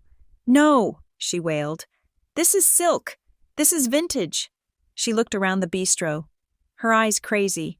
She did this. She planned this. She is a liar. She married him for the money and she didn't tell us so she could hog it all. The other diners were staring. The waiters were approaching, but one person, a young woman in a denim jacket sitting 2 tables away, was not just staring. She was holding up her phone. She was an American tourist, a 20-something Gen Z girl with bright pink hair and an instinct for content creation. She had recognized the English shouting. She had started recording the moment Tessa stood up. She captured everything. The wine spill, the screaming about Row Meridian, the father looking like a ghost, the mother trying to blot the wine with a napkin while crying about the bank, and then Tessa turned to the camera, not realizing she was being filmed, and delivered the line that would become a soundbite on TikTok for the next month. I am the special one, she screamed at the air, red wine dripping from her chin. I am the one who goes to Paris. She is just the help. The video cut there. The tourist uploaded it immediately. She didn't have many followers, maybe 300, but she used the hashtags. Paris drama wedding fail karma Roma. Meridian bride. Left behind. The internet did the rest. By the time I sat down for dinner in Maine, the video had 10,000 views. By the time we cut the cake, it had 500,000. The algorithm connected the dots instantly. People found Tessa's earlier post, the smug selfie with the champagne. They juxtaposed it with the video of her screaming covered in wine. The caption the tourist wrote became the headline. They ditched the bride for a vacation and found out the groom is a millionaire. Watch the exact moment regret hits. I was oblivious to this. I was sitting at the head table, listening to Ethan's best man give a toast. My phone was still in my pocket, vibrating intermittently. I thought it was just calls. I didn't know it was a digital avalanche. Back in Paris, the scene at the bistro was dissolving into chaos. The manager asked them to leave. My father tried to pay the bill, but his card was declined. Likely a hold placed by the bank he was dodging. He had to use cash, emptying his wallet of the euros they needed for the rest of the trip. They stumbled out onto the cobblestone street. The romantic evening was dead. The reality was setting in. You idiot! My father roared at my mother, his voice echoing off the stone walls of the alley. You said we should go. You said Harper wouldn't mind. You said we needed to focus on Tessa. Me? My mother shrieked back. You are the one who needed to dodge the process server. You said if we were out of the country, they couldn't serve the papers. Stop it, Tessa yelled, trying to wipe the wine off her shirt with a tissue. Why is nobody asking if I'm okay? I am ruined. Look at me. You are ruined? My father laughed. A manic, terrifying sound. I just insulted the only man who can save my company. We are homeless. Tessa. Do you understand? Unless I can fix this, we are coming back to a foreclosed house. Call her, my mother pleaded. Arthur, call Harper. Tell her it was a mistake. Tell her we missed the flight. Tell her we got sick. Anything. She won't believe us, my father said, pacing in a tight circle. Did you see the video? She walked past the empty chairs. She made a point of it. She is my daughter, my mother insisted, though her voice wavered. She is soft. She always forgives. She has to. We are her family. She is not soft anymore, my father said grimly. Did you hear the vows? Family is who shows up. She cut us out. Martha. She surgically removed us on live television. Then we force our way back in, Tessa hissed. Her eyes were puffy, her mascara running, but the malice was still there. She is married to Roe Meridian now. We are the in-laws. We have rights. We have leverage. What leverage? My father asked. We have nothing. We have the press, Tessa said. If she plays the victim, we play the bigger victim. We say she tricked us. We say she isolated us. We make a scene until they pay us to go away. My father looked at her. For a moment, he looked disgusted, but then the desperation took over. He was a drowning man, and Tessa was offering him a jagged piece of driftwood. Call her, he ordered, and that was when the storm truly broke over my phone. I was on the dance floor with Ethan. The song was a slow, jazzy number. I had my head on his chest. You know, I murmured, I haven't thought about them in 2 hours. That is a record, Ethan smiled. Then, the DJ, a friend of Ethan's named Marcus, faded the music down. He grabbed the microphone. Sorry to interrupt the vibe, folks, Marcus said, grinning. But I have just been handed a phone by one of the bridesmaids, and I think the bride needs to see something. Actually, I think we all need to see it. It is trending #1 on Twitter right now. I froze. Ethan tightened his grip on my waist. Marcus held up his tablet. He had connected it to the projector screen we were using for the photo montage. We have a live update from Paris, Marcus announced. And there, on the 10-foot screen in the middle of our reception tent, the video played. I saw the bistro. I saw the wine fly. I saw Tessa's face, contorted with greed and rage. I heard my father's voice. I called him a peasant. The tent went silent for a heartbeat. Then, laughter. It started as a ripple and turned into a roar. It wasn't cruel laughter directed at me. It was the laughter of justice. It was the sound of 100 people watching karma deliver a package with overnight shipping. I watched Tessa scream, I am the special one, and I felt something inside me unlock. The last tiny nod of guilt. The last little voice that whispered, maybe you should have postponed. Vanished. They weren't mourning my absence.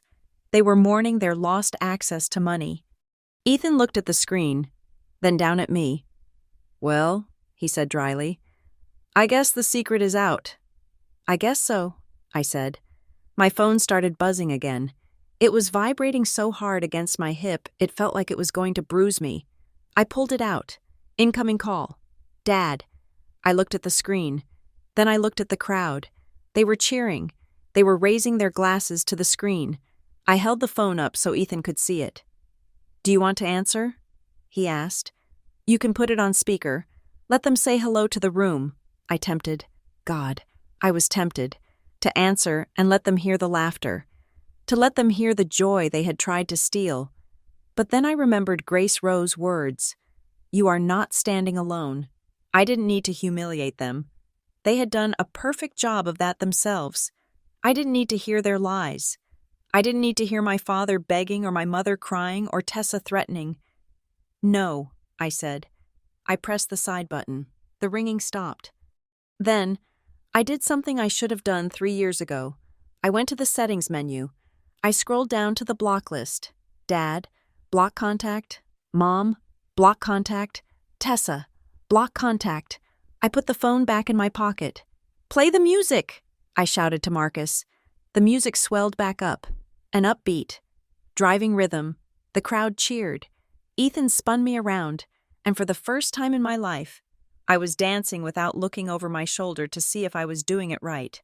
But across the ocean, in a dark alley behind a bistro, 3 people were staring at a silent phone. realizing that the call was not just unanswered, it was disconnected, and the bridge back to the life they wanted had just been burned by the very person they had left holding the matches. The reception ended not with a bang, but with a slow, contented exhale. The last guests drifted away around midnight, leaving the lighthouse to stand vigil over the dark ocean. The adrenaline that had sustained me through the ceremony and the dance was beginning to recede, leaving behind a cold, crystal-clear exhaustion. We sat in Ethan's truck, the heater humming against the damp main air. The engine was idling, but neither of us made a move to put it in gear. I took my phone out of my pocket. It felt heavy, like a brick of lead. I swiped the screen to unlock it. The glow was blinding in the dark cab of the truck. 162 missed calls, 89 text messages, 14 voicemails. I scrolled through the list. It was a fascinating case study in panic. At 5 p.m, right around the time the ceremony started, the messages were curt and dismissive. Mom, stop being dramatic. We will talk when we get back. Tessa, enjoy your little party. Do not expect a gift. Then, around 7:30, coinciding with the viral explosion of the bistro video and the revelation of Ethan's identity, the tone shifted violently. It went from dismissal to confusion, then to rage, and finally, to a sickly, cloying sweetness that made my stomach turn. Dad. Harper. Pick up. We need to clarify something. Mom. There has been a terrible misunderstanding. Please call us. We love you. Dad. I am trying to reach Ethan. His number is unlisted. Call me immediately. It is an emergency. Mom. We are trying to get a flight back. We want to be there for you. I read them aloud, my voice flat. We want to be there for you. Ethan rested his head against the steering wheel, looking at me sideways. Do you believe them? I believe they want to be here, I said, scrolling down. But not for me. They want to be here for the bank account. I stopped at a message from Tessa. It was sent 10 minutes ago. Unlike my parents' frantic scrambling, Tessa's message was cold, calculated, and terrifyingly familiar. It did not plead.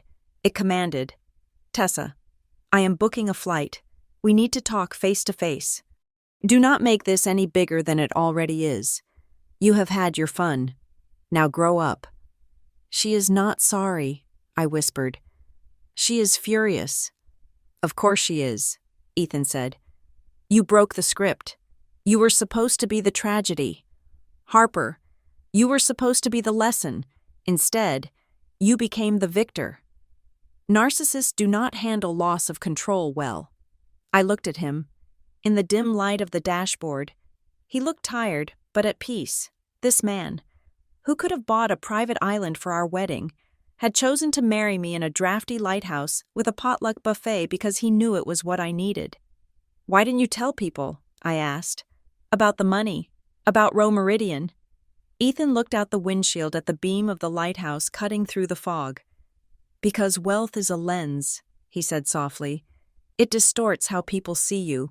When I started the fund, I realized very quickly that the moment people saw the numbers, they stopped seeing the man. They saw a wallet.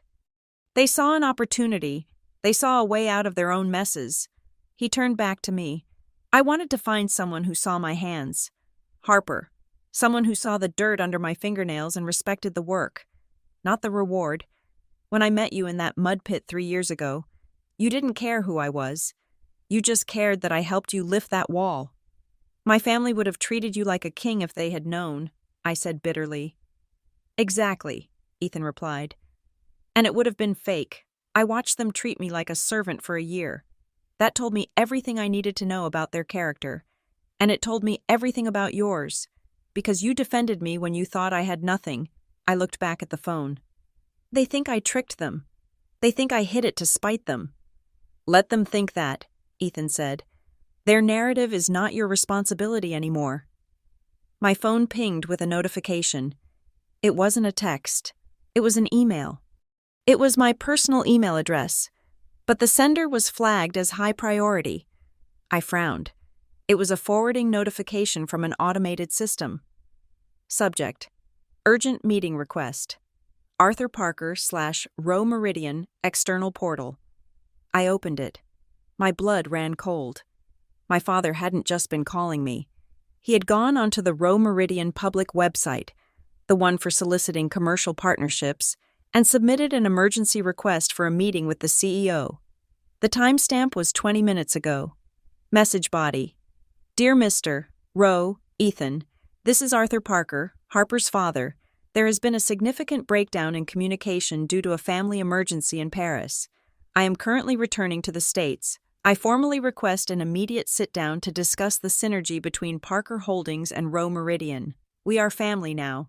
We should act like it.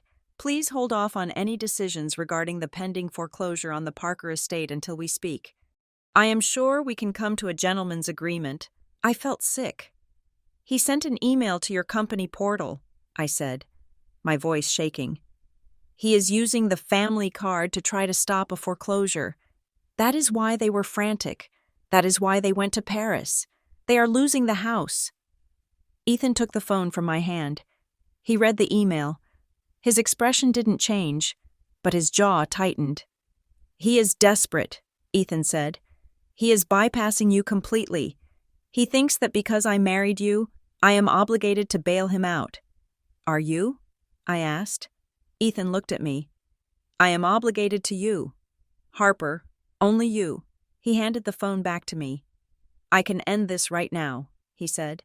I can make one call to the legal department. I can have them blacklisted from every financial institution on the East Coast. I can buy their debt and foreclose on them myself tomorrow morning. I can crush them. Harper, I have the power to do it. He paused, his blue eyes intense.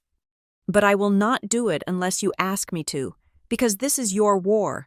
I am just the artillery. You have to be the general. I stared at the screen. The power to destroy them was right there. I could wipe out their arrogance with a single word. I could make them pay for every time they made me feel small. For Brighthaven, for the empty chairs today. But if I let Ethan fix it, I was just swapping one dependency for another, if I let him fight my battle. I was still the little girl who needed saving. No, I said. Do not bail them out, but do not destroy them either. Not yet. So what do?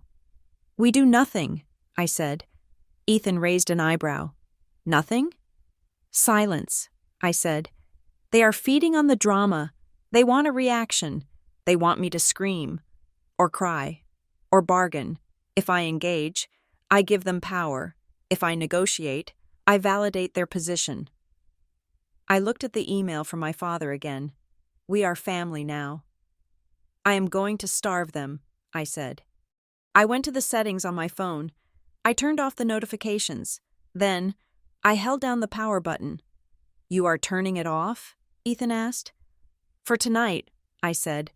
Tonight is my wedding night. I am not spending it managing their crisis. I watched the screen go black. The little Apple logo faded away, leaving only the reflection of my own face.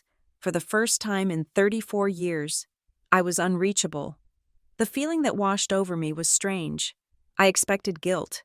I expected anxiety. I had been trained since birth to be available, to be the emotional janitor for my family's messes. But instead of panic, I felt a sudden, profound lightness. It was the lightness of a prisoner who realizes the cell door was never locked. They are going to go crazy, I said. When they realize they can't get to you, and they can't get to me, they will arrive at the airport tomorrow, Ethan said. They will come to the house. Let them come, I said. I changed the locks on my apartment 3 days ago, and they do not know where we are going for the honeymoon. Ethan smiled. Cabo is nice this time of year, and the reception is terrible. Perfect, I said. I tossed the dead phone into the back seat. It landed with a dull thud on the leather upholstery. It looked like a piece of trash. Drive, I said. Ethan put the truck in gear. The gravel crunched under the tires as we pulled away from the lighthouse. I watched the beam of light sweep across the water one last time in the rearview mirror. I thought I was free. I thought silence was the ultimate shield. But I had underestimated Tessa. I had forgotten that while silence is a weapon, secrets are ammunition, and my family had been stockpiling ammunition against me for years. waiting for a moment just like this, before I had turned off the phone. One last message had slipped through the network. I hadn't seen it in the moment. I wouldn't see it until I turned the phone back on 24 hours later, in a hotel room in Mexico. But if I had seen it then, in the truck, I might have told Ethan to turn around. It was from Tessa, and it wasn't a threat about money, it was a nuclear option. Tessa, you think you can ghost us? You think you can pretend to be the saint? I still have the original hard drive from Brighthaven. Harper, the one with the timestamps you thought were deleted. If you do not answer the phone by noon tomorrow and get Dad his meeting, I'm going to send the real story to that reporter who live-streamed your wedding. Let us see how your billionaire husband likes being married to a corporate spy. I didn't know it yet, but the peace I felt in the truck was fragile. The war wasn't over. It had just moved from the emotional to the tactical. I leaned my head back against the seat and closed my eyes, listening to the hum of the engine, unaware that the ghost of my past was currently sitting in a departure lounge in Charles de Gaulle Airport, preparing to burn down my future. "Are you happy?" Ethan asked quietly. "I am married," I said, "and I am silent. That is a good start."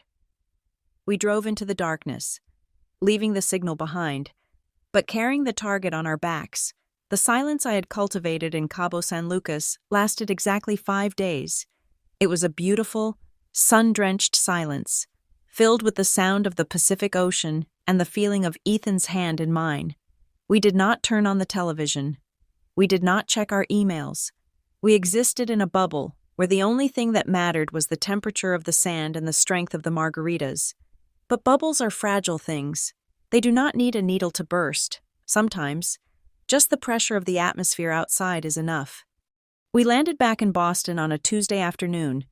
The moment my phone reconnected to the cellular network on the tarmac, the device practically convulsed in my hand.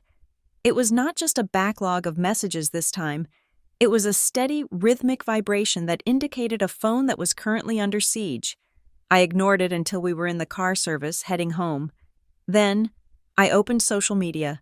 Tessa had been busy.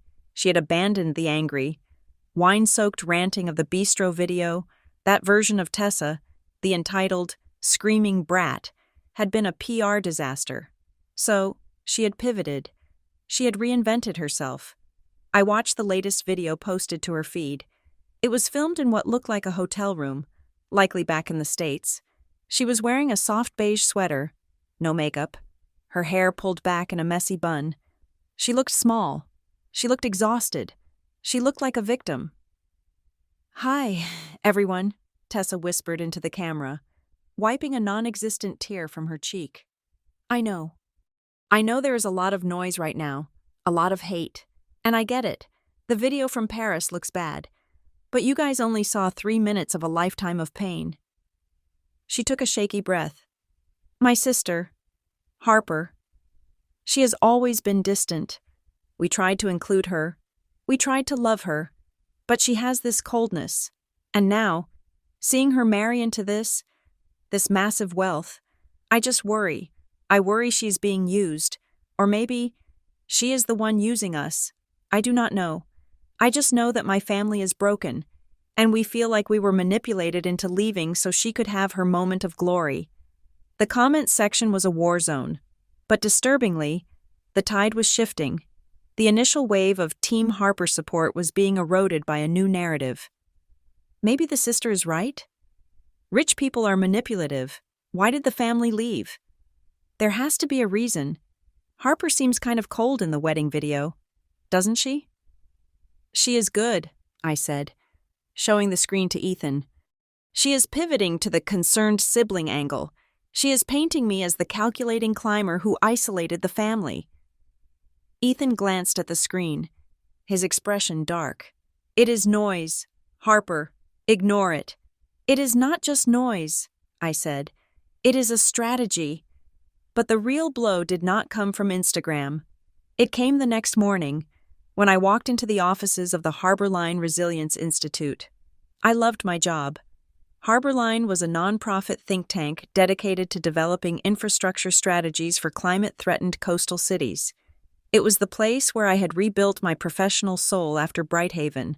It was a place of integrity, science, and quiet dedication. I walked in with a coffee in hand, ready to dive back into the flood mitigation proposal I had been working on before the wedding. "Harper," the receptionist said. She did not smile. She looked down at her desk.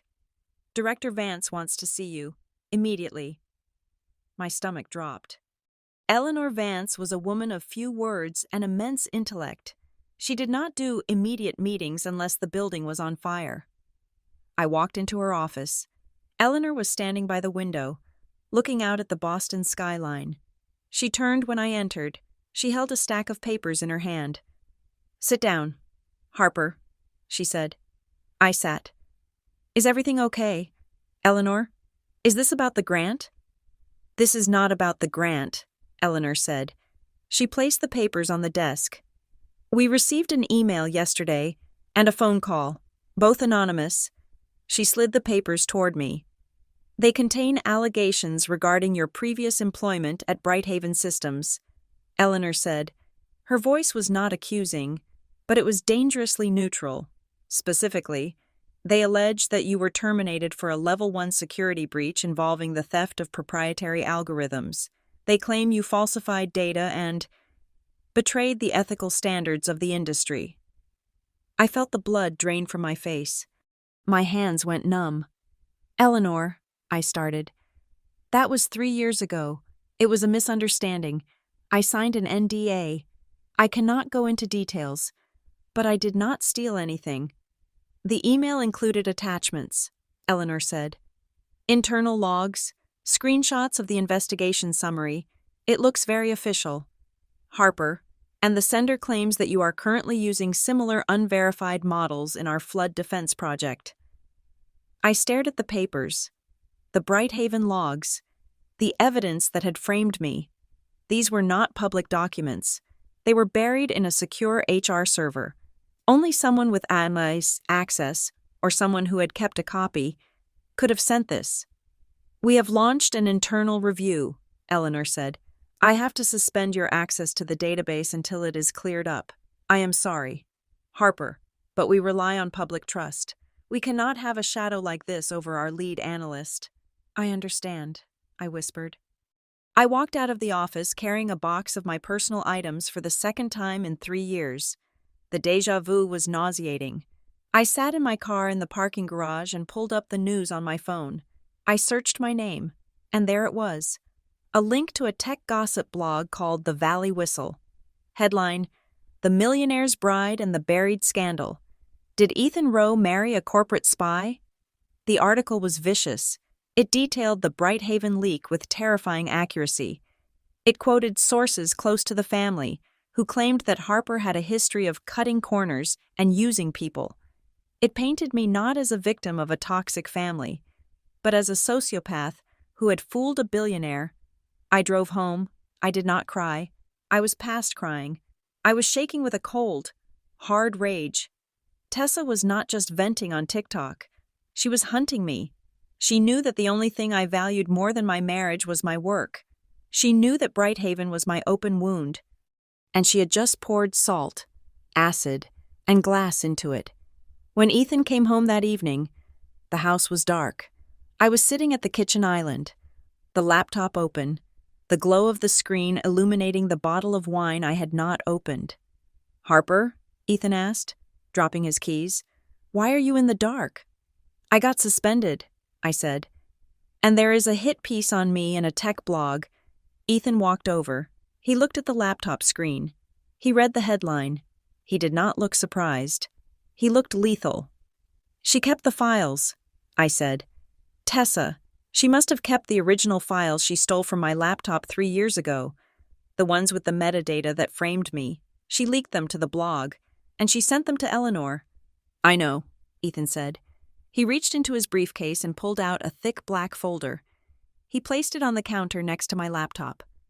"What is this?" I asked. "I have a security team." "Harper," Ethan said. "You know that. When the bistro video went viral, I had them start monitoring the chatter. When this blog post went up 3 hours ago, they traced the source." I opened the folder. It was a forensic digital report. It was dense with technical jargon, but the summary was clear enough for a layman.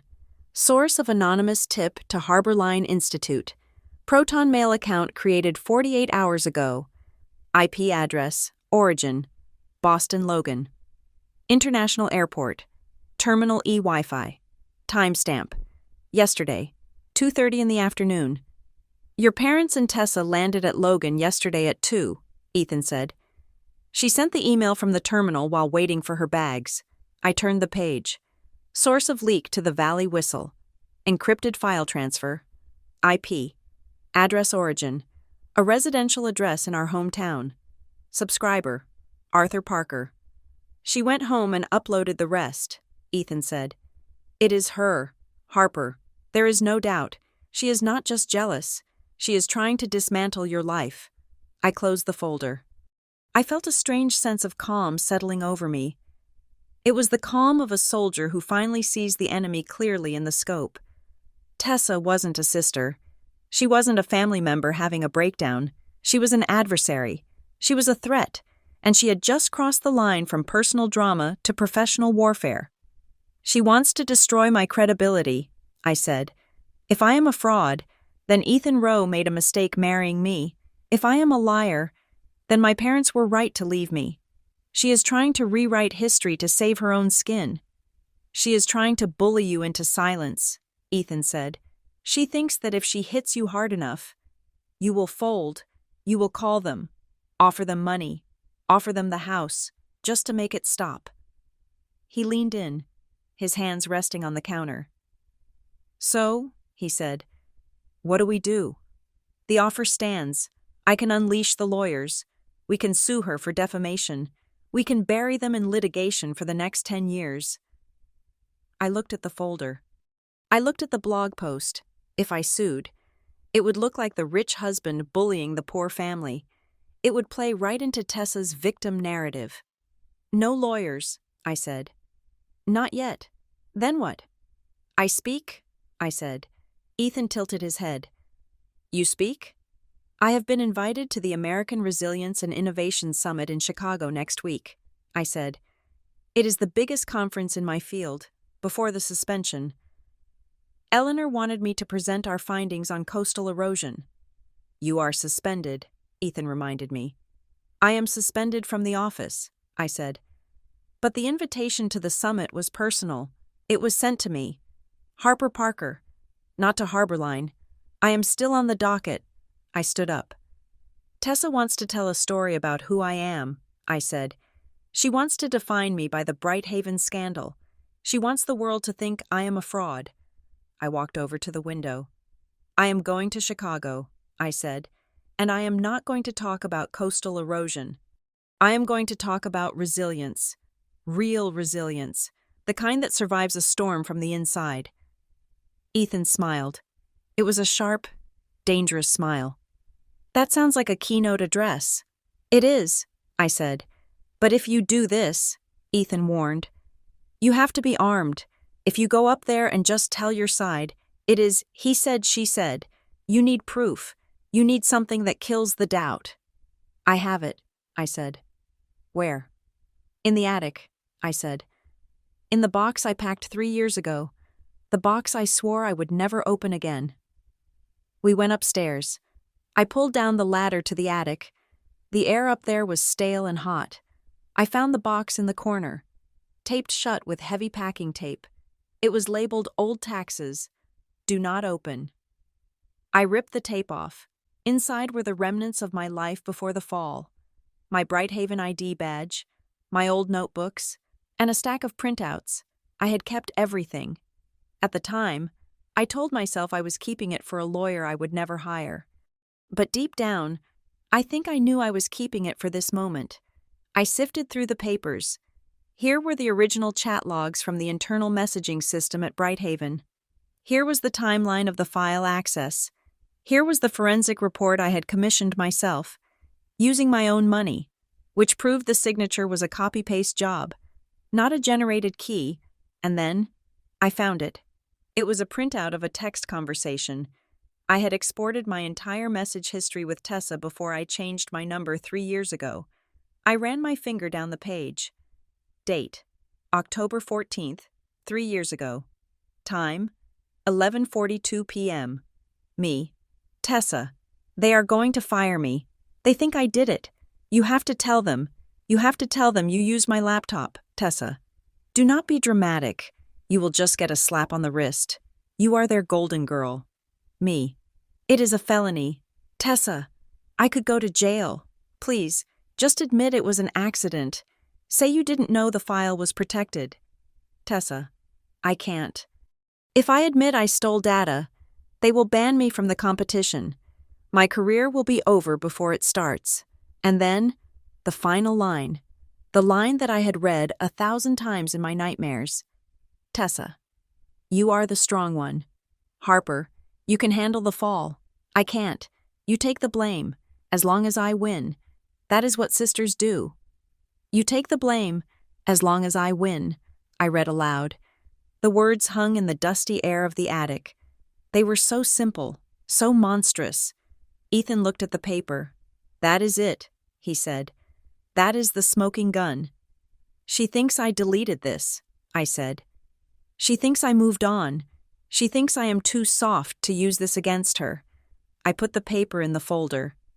She is right about one thing, I said, closing the box. I am the strong one. I looked at Ethan. Book the jet, I said. We are going to Chicago, and I want the front row reserved. For who? Ethan asked. For the press, I said. I want everyone to hear this. I want the Valley Whistle there. I want the tech bloggers.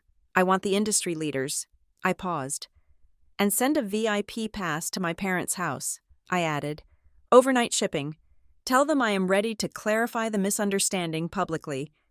You want them there? Ethan asked, surprised. Oh yes, I said.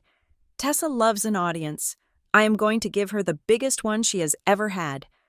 I walked down the ladder, the folder tucked under my arm. The fear was gone. The shame was gone. The only thing left was the cold, hard certainty of the truth. Tessa had started a media war. She thought she was the director of this show. She was about to find out she was just a character in a documentary she didn't know was being filmed. The air conditioning in the McCormick Place Convention Center was set to a temperature that felt less like a climate control setting and more like a preservation technique for cryogenics. It was freezing. The hum of 3,000 people shifting in their seats created a low-frequency vibration that I could feel in the soles of my shoes. I stood in the wings of the main stage. Watching the monitor, the previous speaker, a man from the Army Corps of Engineers, was wrapping up a lecture on levees. He was receiving polite applause. I adjusted my microphone pack. I was not wearing a gown. I was not wearing the soft, approachable pastels my mother always insisted made me look marriageable. I was wearing a navy blue suit, sharp enough to draw blood, and a white silk shirt buttoned to the collar.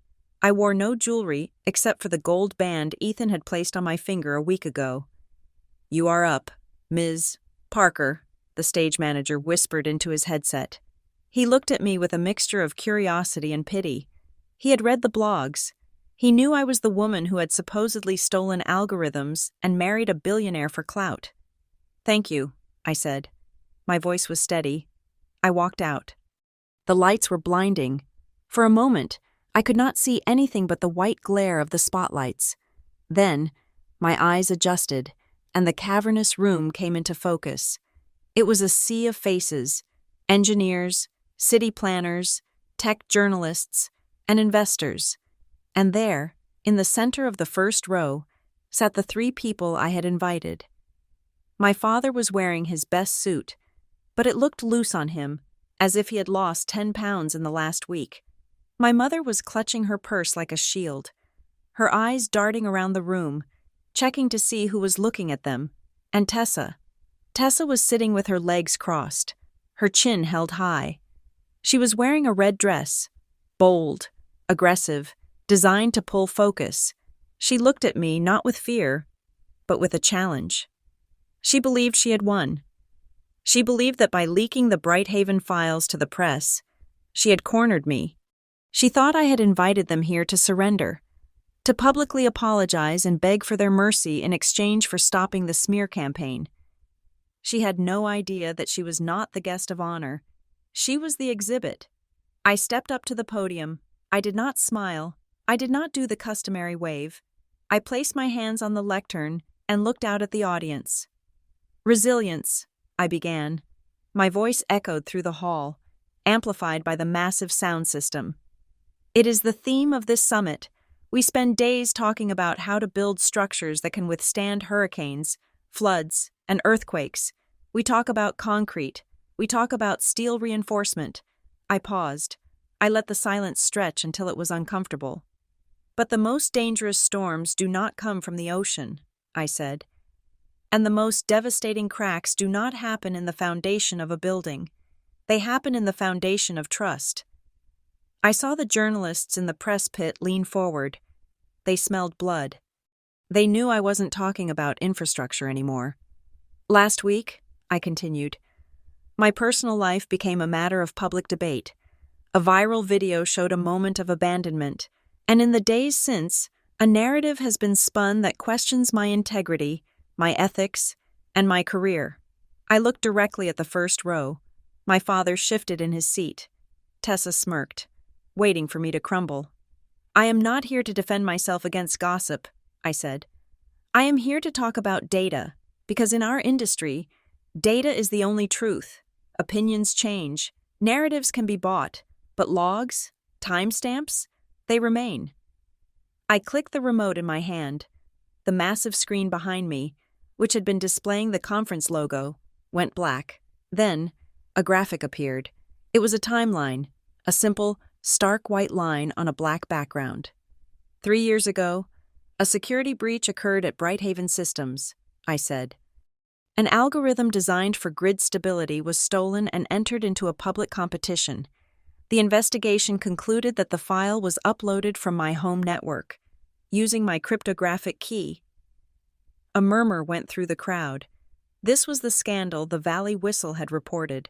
I was addressing it head-on. The narrative was simple, I said. I was the senior analyst. It was my key. Therefore, I was the thief. I was fired.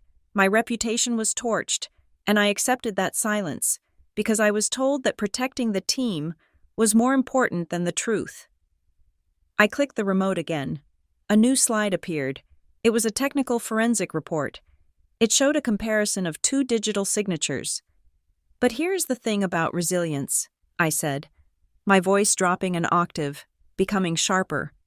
It requires inspection, and when you inspect the metadata of that breach, you find something interesting. I pointed to the screen. The file was accessed at 11:42 at night. The keystroke analysis shows a typing cadence of 40 words per minute.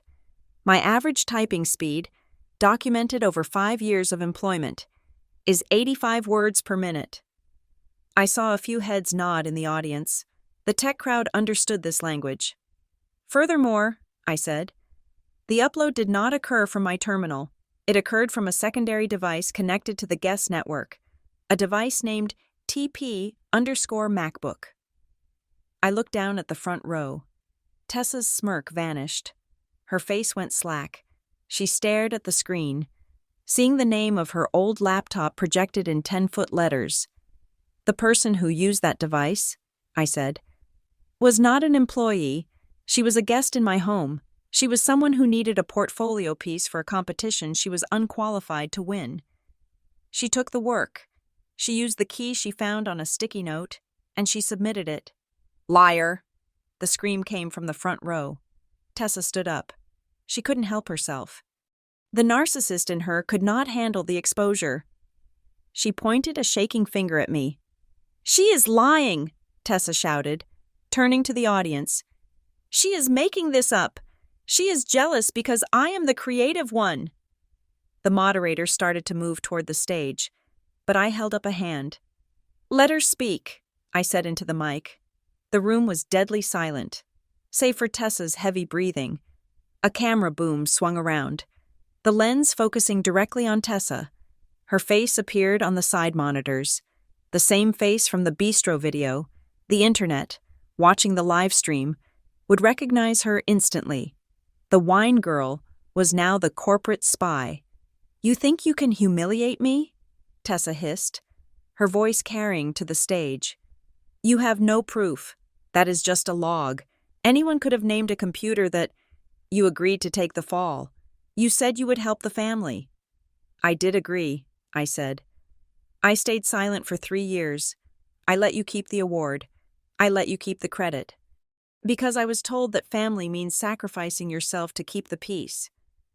I looked at her with pity, not anger, pity. "But you broke the contract." "Tessa," I said, "you broke it when you decided that my silence wasn't enough. You wanted my destruction. You leaked the story to the press this week because you wanted to hurt my husband. You wanted to hurt me." "I did not!" Tessa screamed. I clicked the remote one last time. The screen changed. It wasn't a graph. It wasn't a log. It was a screenshot of a text message. The resolution was high enough that every pixel was sharp. Date: October 14th, 3 years ago. Sender: Tessa. I turned to look at the screen, reading the words along with 3,000 strangers. "You are the strong one, Harper. You can handle the fall. I cannot. You take the blame. As long as I win, that is what sisters do." I turned back to the audience. "As long as I win," I repeated. The silence in the hall was absolute. It was a vacuum. You could hear the hum of the servers. Then, I looked directly at Tessa. She was standing there, her mouth open, her face the color of chalk. She looked at the screen, then at me, then at the hundreds of phones that were currently held up, recording her. She collapsed back into her chair. My mother put a hand over her face. My father stared straight ahead, looking like a man who was watching his own funeral. "There is no resilience without integrity," I said to the crowd. "You cannot build a safe structure on a stolen foundation, and you cannot build a life on a lie. I am not the woman who stole that data. I am the woman who rebuilt herself from the rubble left behind by the thief." I stepped back from the podium. For 2 seconds, there was no sound. Then, one person started clapping, then another, then the room erupted. It wasn't the polite applause of a conference. It was a roar. People were standing up. They were cheering for the vindication. They were cheering for the receipts. I walked off the stage. I didn't feel triumphant. I felt light. The weight of the secret, the weight of protecting them, was gone. I had dumped it all on the stage, and I was walking away clean. I made my way to the green room backstage. Ethan was waiting for me.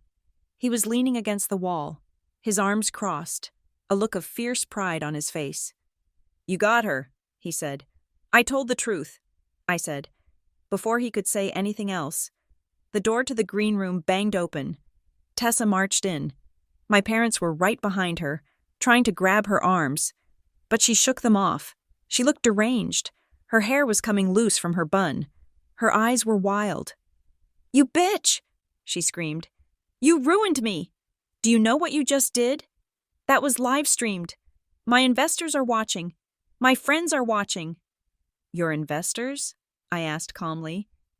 "You mean the people you scammed?" "I am going to sue you!" Tessa shrieked. "I am going to take everything." "With what money?" Ethan asked, stepping forward. His voice was low, dangerous. "The foreclosure notice was filed this morning. Tessa, your parents do not have a dime to hire a lawyer." Tessa spun on him.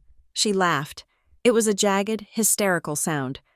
"Oh, you think you are so safe, don't you, Ethan?" she sneered. "Mr.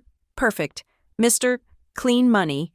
She reached into her purse and pulled out a folded piece of paper. She waved it in the air like a weapon. "You think Harper is the only one who knows how to dig?"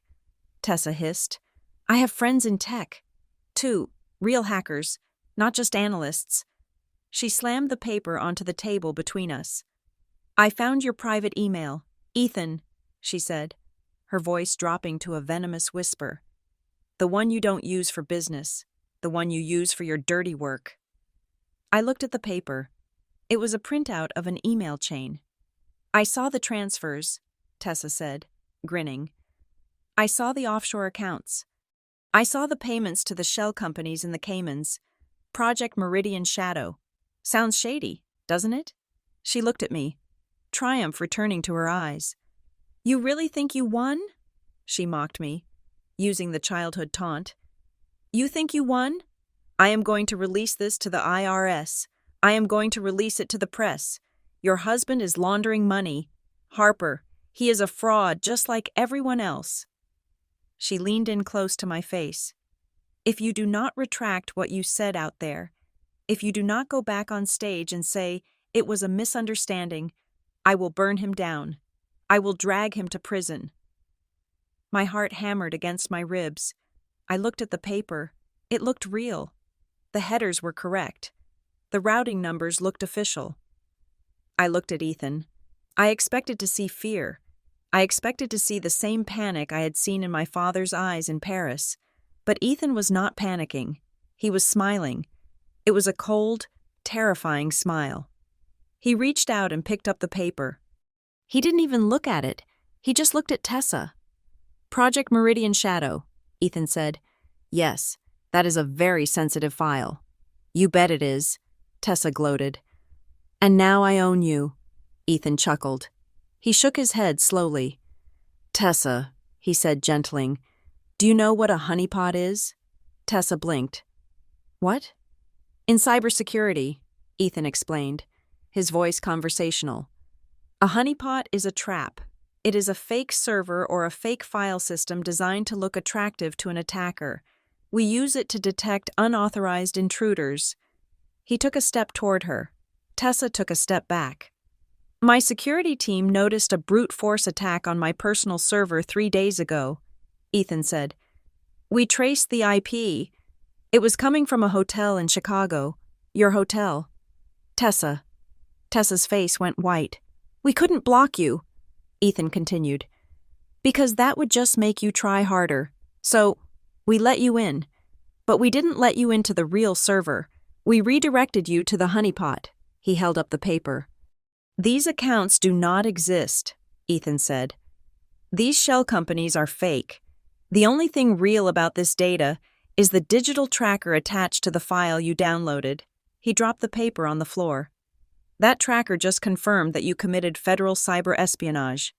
Ethan said, you accessed a protected server. You stole what you thought was financial data, and you just attempted to use it for blackmail in front of witnesses. Ethan leaned down and whispered, loud enough for my parents to hear. That is a felony, Tessa, a real one, and unlike Harper, I do not sign NDAs. Tessa stood frozen. Her mouth opened and closed, but no sound came out. My father let out a low moan and sank onto a sofa, putting his head in his hands. The fish just bit, Ethan said to me, winking. I looked at Tessa. She wasn't a monster anymore. She was just a criminal who had walked into a cage she built herself. Get out, I said. Harper, please. My mother started to sob. Get out, I repeated. Before I call security and have you arrested right here in the green room. Tessa backed away, her eyes wide with terror. She turned and ran. My parents scrambled after her, a pathetic retreat of a defeated army. I watched the door close. I looked at Ethan. Did you really set a trap?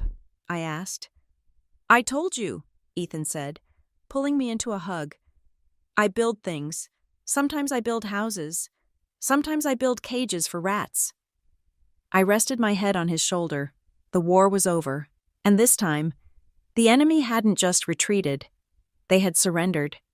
The adrenaline from the Chicago summit faded the moment the door to the green room latched shut, replaced by the clinical, sterile atmosphere of a forensic investigation. We did not go out for a celebratory dinner. We did not toast to my vindication. Instead, we boarded the jet back to Boston and turned the cabin into a war room. Ethan sat across from me, his laptop open. Next to him sat Marcus, the head of his digital security team, a man who spoke in code and barely blinked. We have the logs from the honeypot, Marcus said, spinning the laptop around so I could see. It is definitive. The intrusion into Ethan's decoy server came from the Wi-Fi network at the Hotel Lutetia in Paris. The device MAC address matches the one used to access your social media accounts the day of the wedding. I looked at the strings of data. It was a digital fingerprint, and it belonged to Tessa. She had tried to hack my husband while sitting in a 5-star hotel room, sipping champagne that she likely could not afford. But that is not the only thing we found, Marcus continued. His voice dropped, losing its professional detachment and taking on a tone of genuine sympathy. When we ran the deep sweep on your personal identifiers, just to make sure she hadn't compromised your bank accounts, we found flagged activity. Flagged? I asked. I checked my accounts. They are fine. Not your existing accounts, Marcus said. New ones? He slid a paper across the table. It was a credit report, generated 10 minutes ago. I picked it up. My eyes scanned the summary. My credit score, which had been perfect for a decade, had taken a 30-point hit in the last week. I looked at the recent inquiries section. There were 3 hard inquiries. One from a luxury travel agency, one from a boutique hotel group in France, and one from a rapid cash loan service. I looked at the dates. September 10th, 4 days before the wedding. They opened lines of credit in my name, I whispered. The paper shook in my hand. They used my social security number. They forged my signature. I looked up at Ethan. The Paris trip. They didn't pay for it. I did. Ethan's face was hard as stone. They knew they were broke. Your father knew he couldn't finance a trip like that. So they stole your identity to fund their escape. They charged the flights, the hotel, everything to you, gambling that you wouldn't notice until they had secured the loan from me or someone else to pay it back. I felt a wave of nausea. This was not just emotional abuse anymore. This was not just a sister being mean. This was a federal crime. They had literally mortgaged my future to pay for the scene of their crime. Get me a lawyer, I said. Not a divorce lawyer, a prosecutor. The next morning, I sat in the office of Lydia Sterling, a woman whose reputation in Boston was sharper than the crease in her trousers. She was a former district attorney who now specialized in white-collar fraud. She listened to my story without interrupting. She looked at the Brighthaven logs. She looked at the credit report. She looked at the honeypot data from Chicago. When I finished, she took off her glasses and cleaned them slowly. Mrs. Rowe, she said. In my 20 years of practice, I have seen families do terrible things to each other over inheritances, but I have rarely seen a family actively try to frame one of their own for industrial espionage while simultaneously stealing their identity to fund a vacation. She put her glasses back on. We have 3 distinct counts here, she listed, ticking them off on her fingers. 1. The fraudulent use of your digital signature 3 years ago at Brighthaven. That is statute barred for civil damages in some cases, but with the new evidence, we can reopen it as criminal fraud. 2. The identity theft regarding the credit cards. That is wire fraud and bank fraud. 3. The attempted extortion of your husband. She leaned forward. If we file this, Harper, they are not just going to lose their house, they are going to prison. Your sister, specifically, is looking at 5 to 10 years. I know, I said. Are you ready for that? Lydia asked. The press will eat it up. It will be ugly. They tried to bury me, I said. I am just handing them the shovel they used. As if on cue, my phone rang. It was my father. Lydia nodded at me. Answer it. Put it on speaker. Do not agree to anything. Just listen. I tapped the green icon. Harper? My father's voice was breathless. He sounded like he had been running.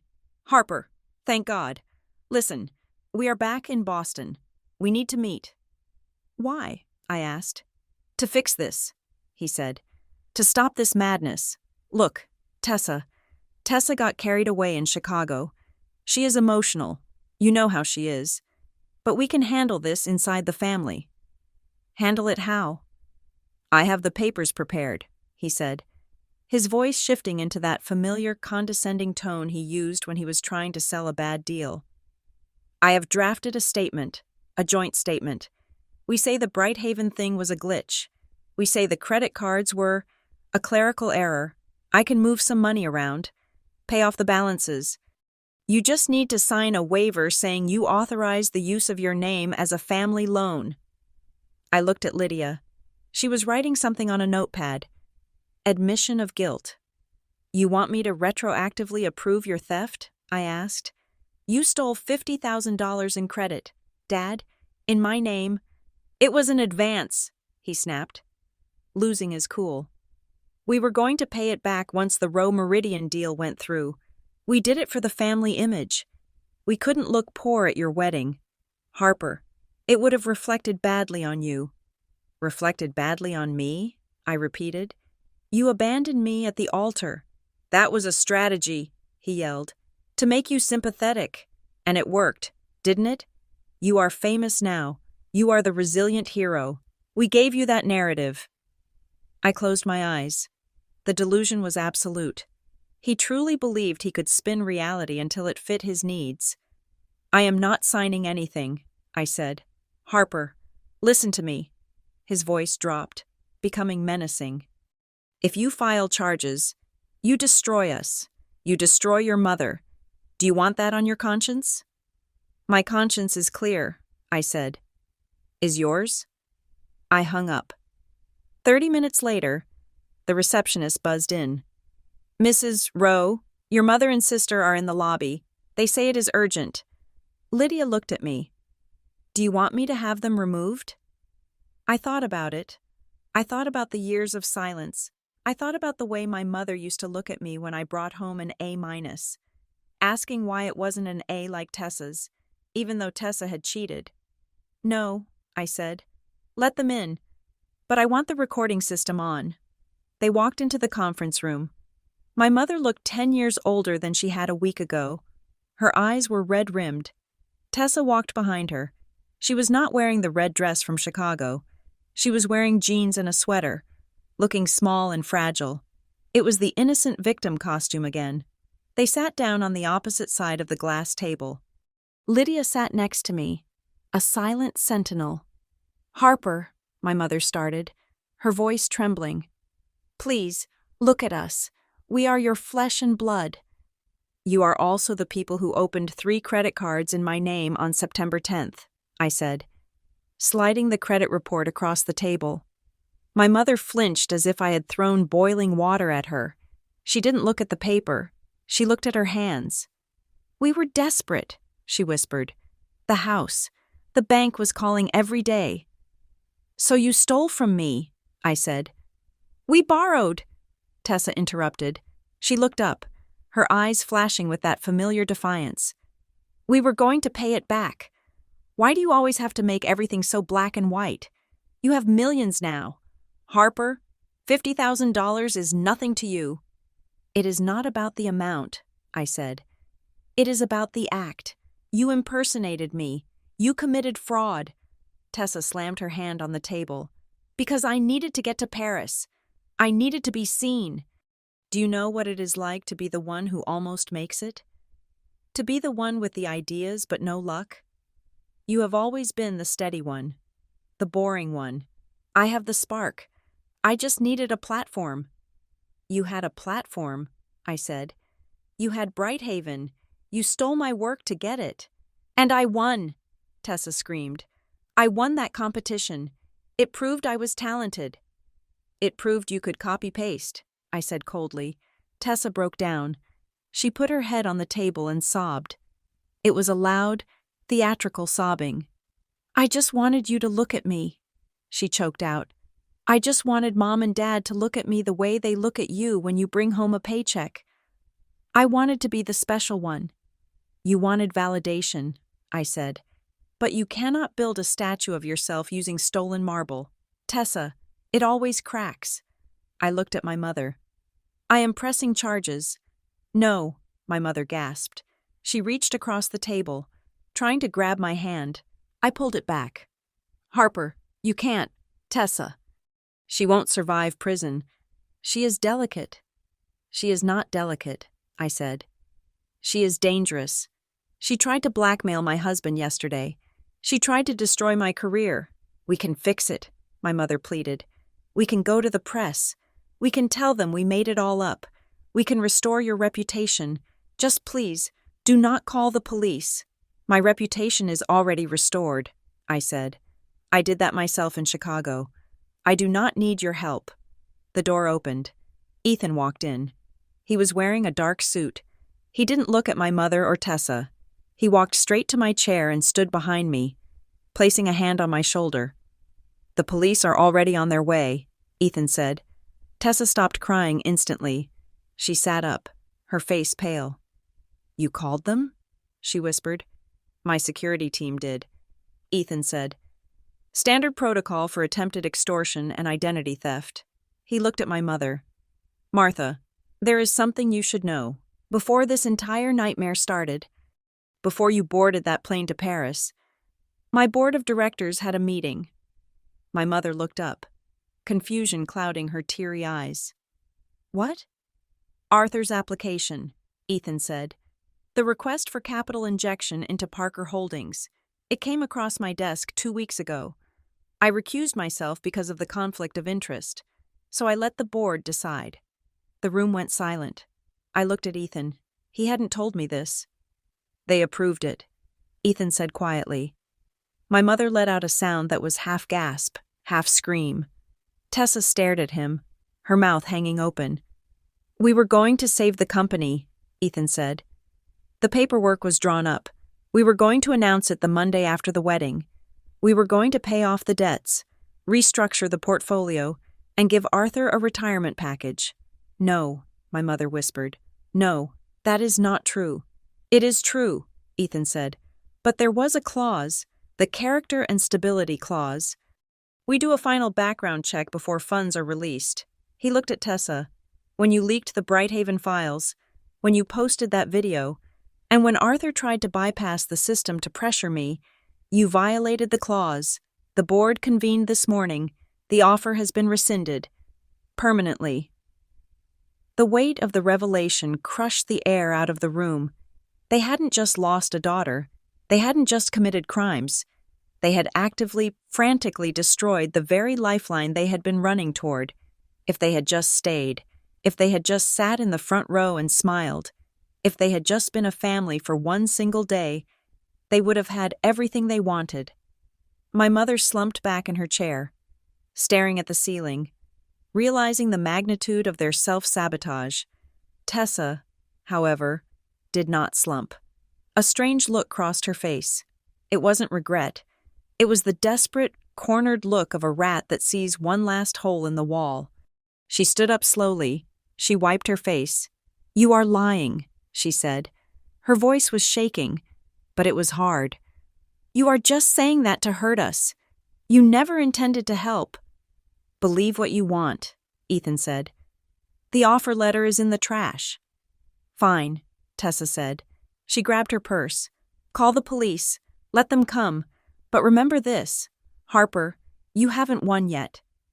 Tessa, stop, my mother moaned. No, Tessa snapped. I am not going down like this. I am not going to be the footnote in her success story. She looked at me with eyes that were black with hate. You think Chicago was a big stage? She hissed. Wait until tonight. She turned and ran out of the room, leaving my mother sobbing at the table. What does she mean? I asked Ethan. What is tonight? Ethan looked at Marcus, who had just entered the room with his tablet. Marcus looked grim. We just intercepted a chat log, Marcus said. Tessa didn't just buy clothes with your credit card. She bought a ticket. It was going to happen under the flashbulbs. The flight to New York was short, but it felt like crossing a timeline. We left Boston as a couple under siege.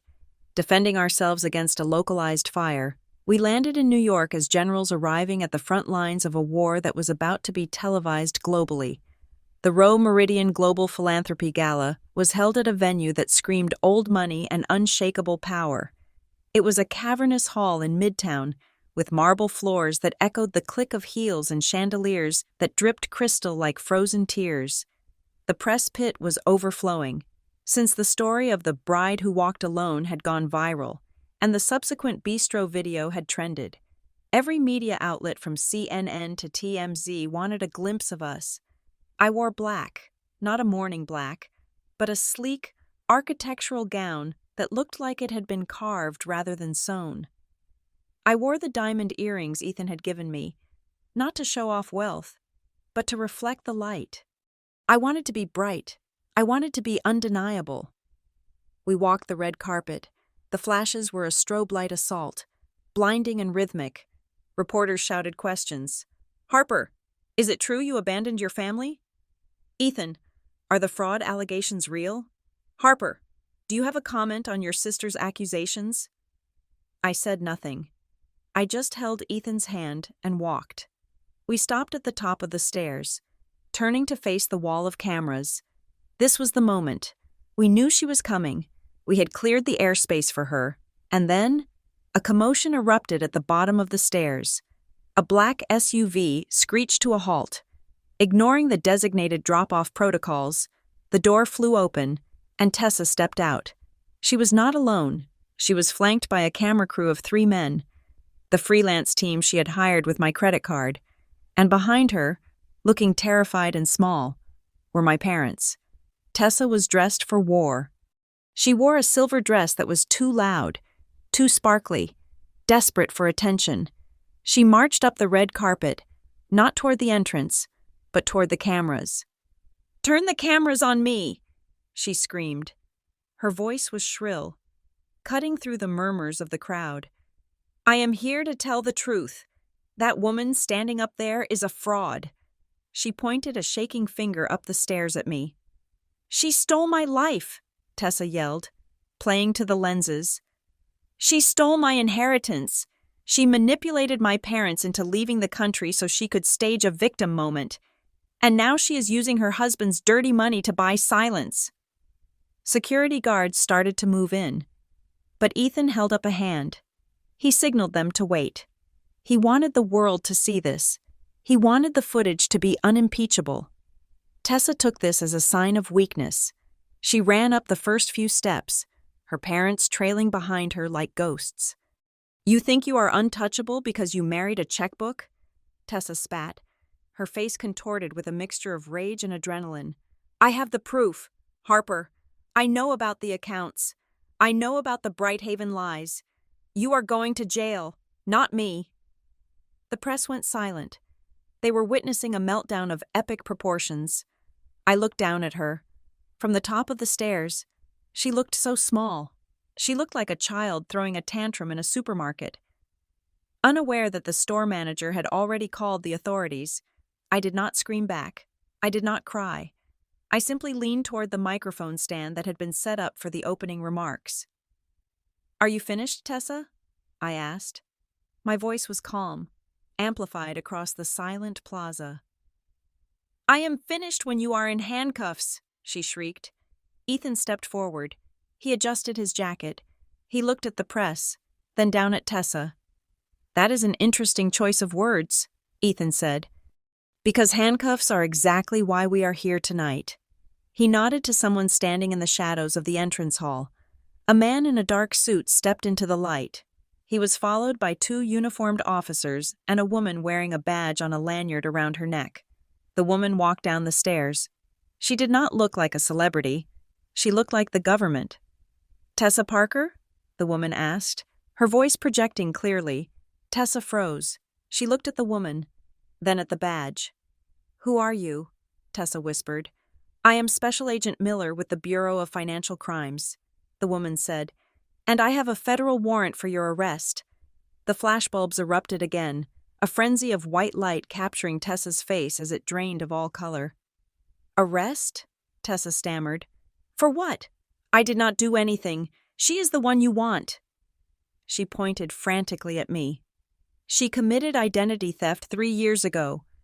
The warrant is for 4 counts of wire fraud, 2 counts of aggravated identity theft, and 1 count of attempted extortion." Agent Miller read from a paper in her hand. "We have the logs from the server intrusion you attempted yesterday. We have the IP tracking from the fraudulent credit card applications made on September 10th. And we have the flight manifests paid for with a stolen identity." "No," Tessa gasped. She backed away, bumping into my father. "Dad, tell them. Tell them it was a family loan. Tell them Harper authorized it." My father looked at the agents. Then he looked at the cameras. Then he looked at Ethan, the man whose offer letter was currently sitting in a trash can in Boston. My father realized there was no deal to be made. He realized that if he lied to a federal agent right now, on camera, he would be an accessory.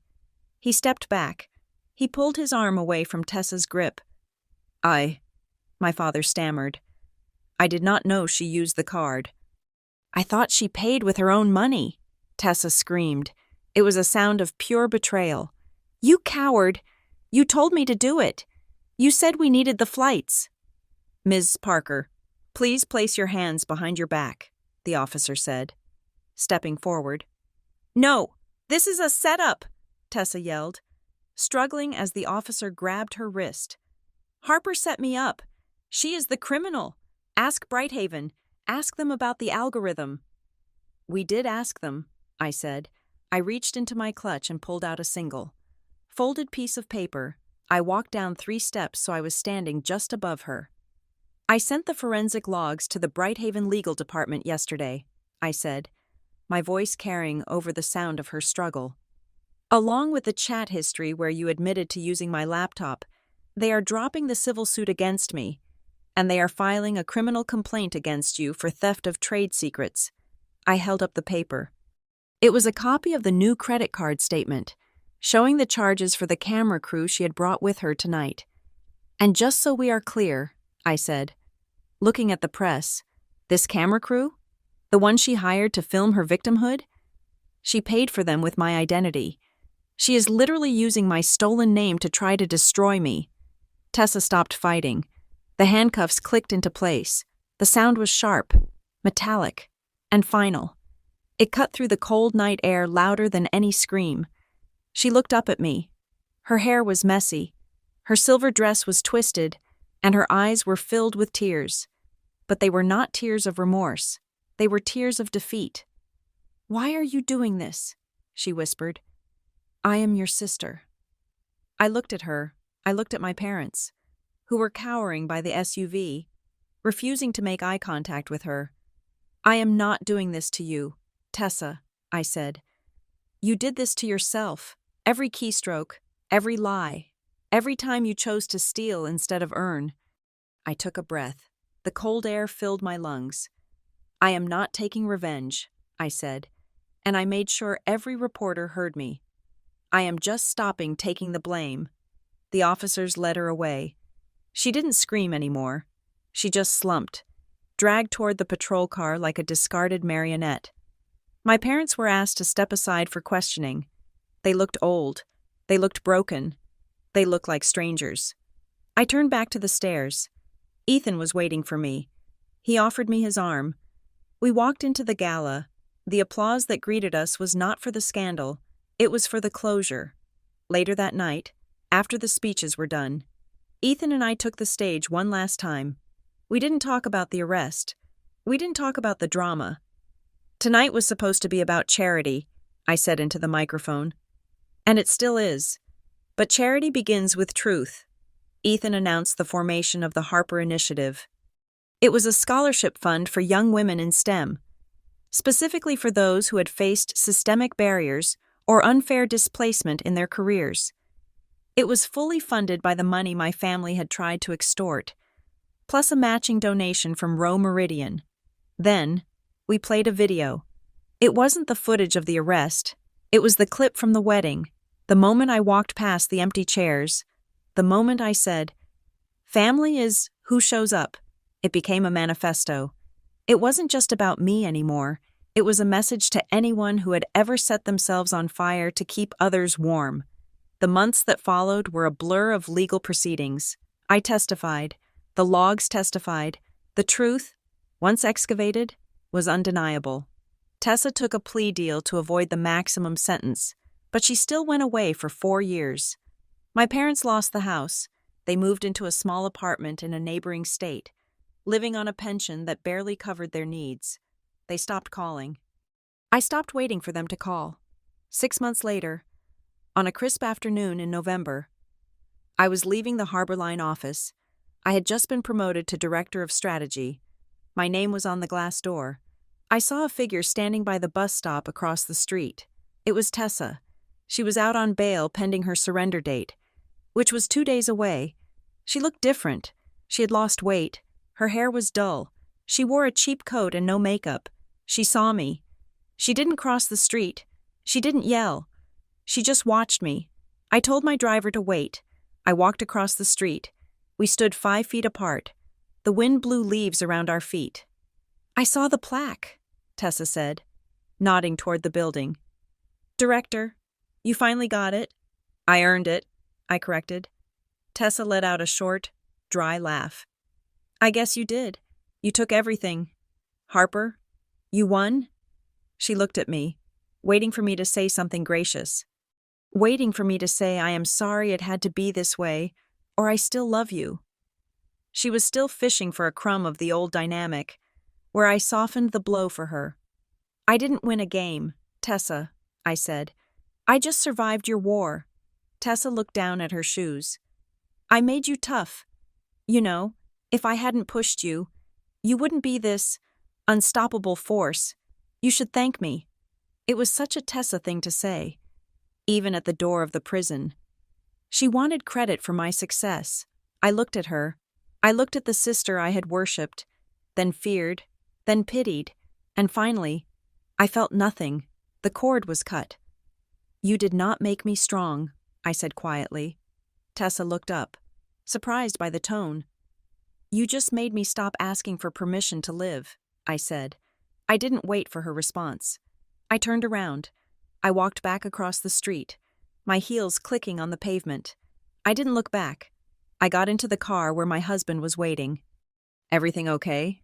Ethan asked as I buckled my seatbelt. "Yes," I said. "Everything is quiet." As the car pulled away, merging into the traffic of the city I had built for myself, I felt lighter than air. I had put down the suitcase, and I was never, ever going back to pick it up. Thank you so much for listening to this story. I would love to know where you are tuning in from. So please drop a comment below and share your thoughts on Harper's journey.